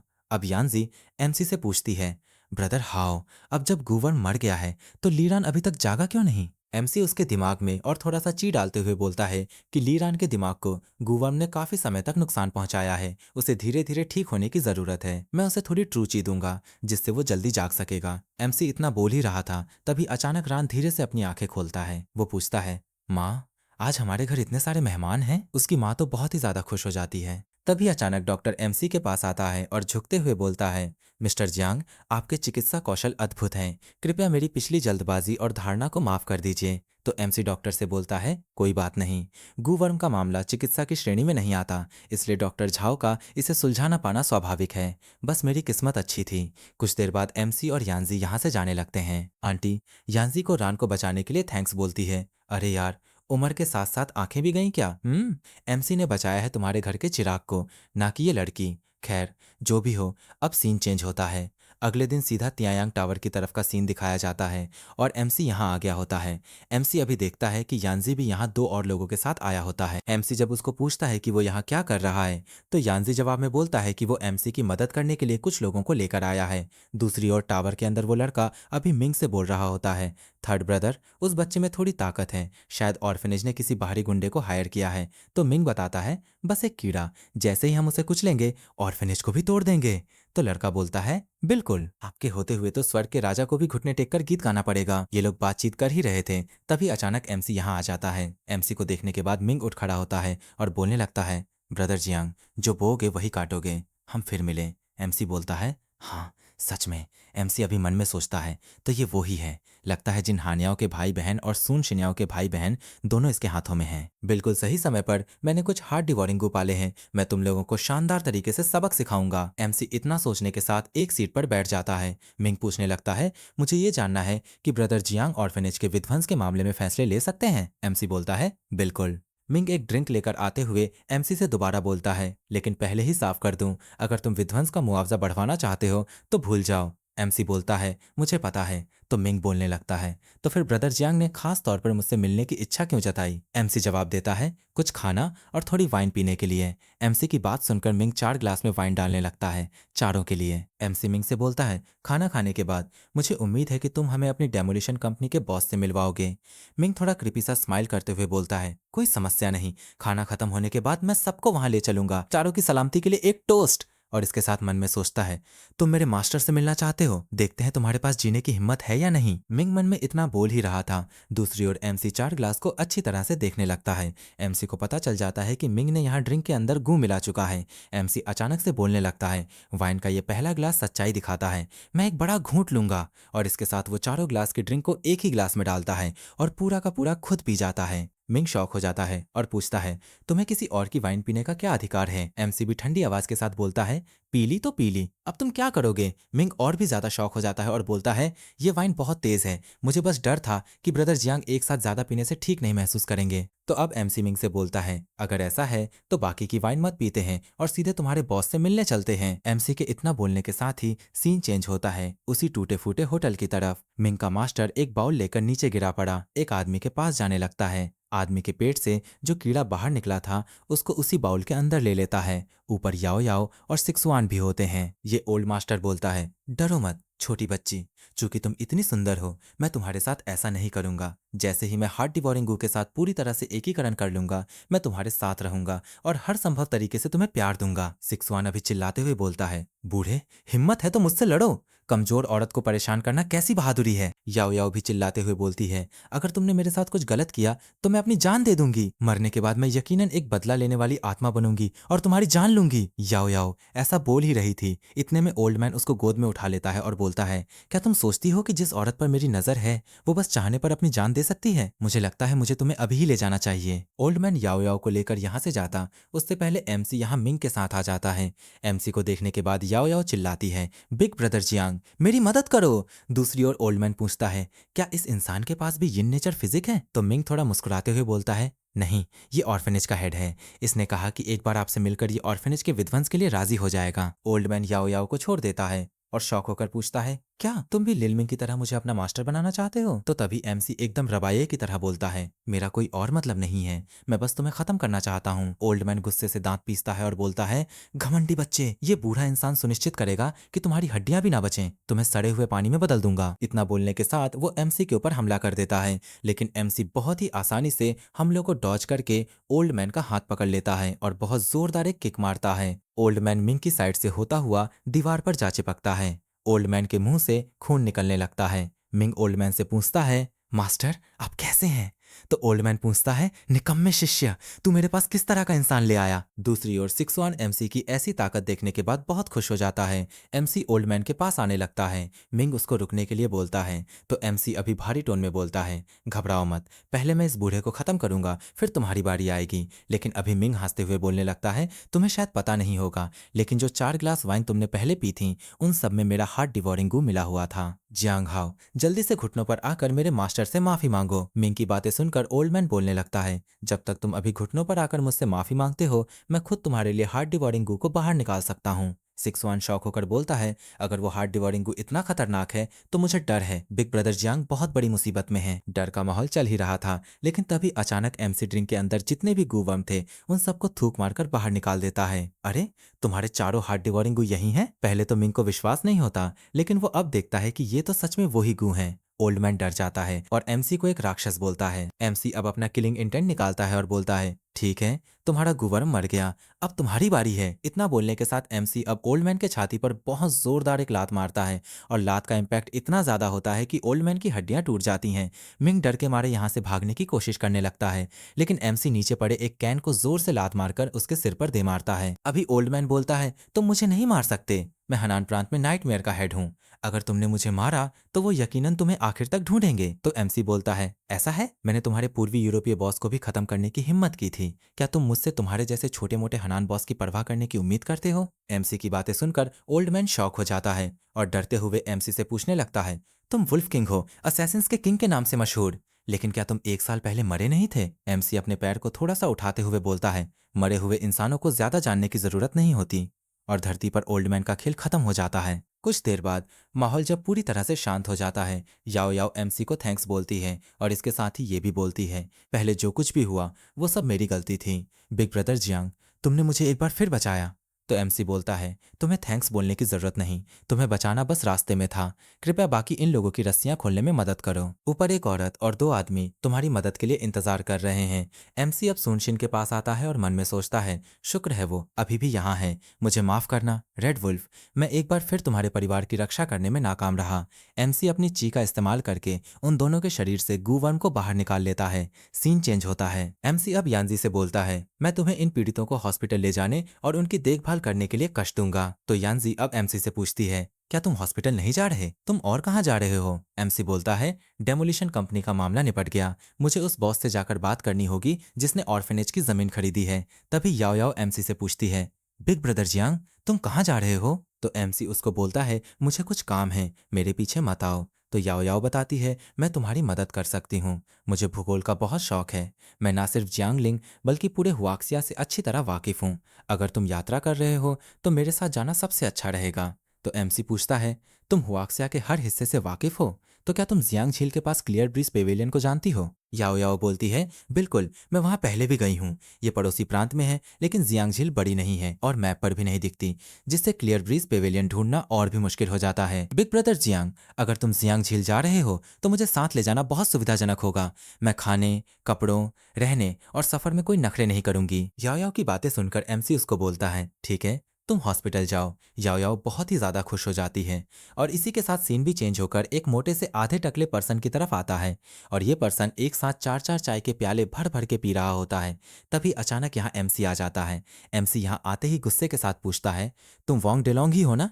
तो मोटा भी आगे से पूछता है, कौन हो तुम और मुझसे क्या चाहते हो? एमसी गेट को अंदर से लॉक करता है और बोलने लगता है, तुमने चेंगसी ऑर्फेनेज की जमीन खरीदी है ना? और तुमने विध्वंस मुआवजे का मानक भी तय किया है, सही? मोटा भी गुस्से के साथ बोलता है, तुम ऑर्फेनेज से हो, है ना? हाँ, मैंने ही तय किया है। असंतुष्ट होने की हिम्मत और यहाँ लड़ाई करने आए, मुझे लगता है तुम जीने से थक गए हो। ये मोटा जो उंगली एमसी की ओर दिखा रहा था, वो उंगली अब एमसी एक नाइफ से काट देता है। मोटा अपना हाथ पकड़कर जोर से चिल्लाता है। एमसी बोलता है, मुझे कहना होगा, तुम्हारी डेस्क पर यह छोटा सा चाकू काफी तेज है, मैं तुम्हें सोचने के लिए 1 मिनट देता हूँ। या तो विध्वंस बंद करो या शहर में उसी स्तर का एक नया ऑर्फेनेज बनाओ, वरना ये सिर्फ एक उंगली खोने जितना आसान नहीं होगा। मोटा दांत पीसते हुए बोलता है, ये कहां से आया निकम्मा?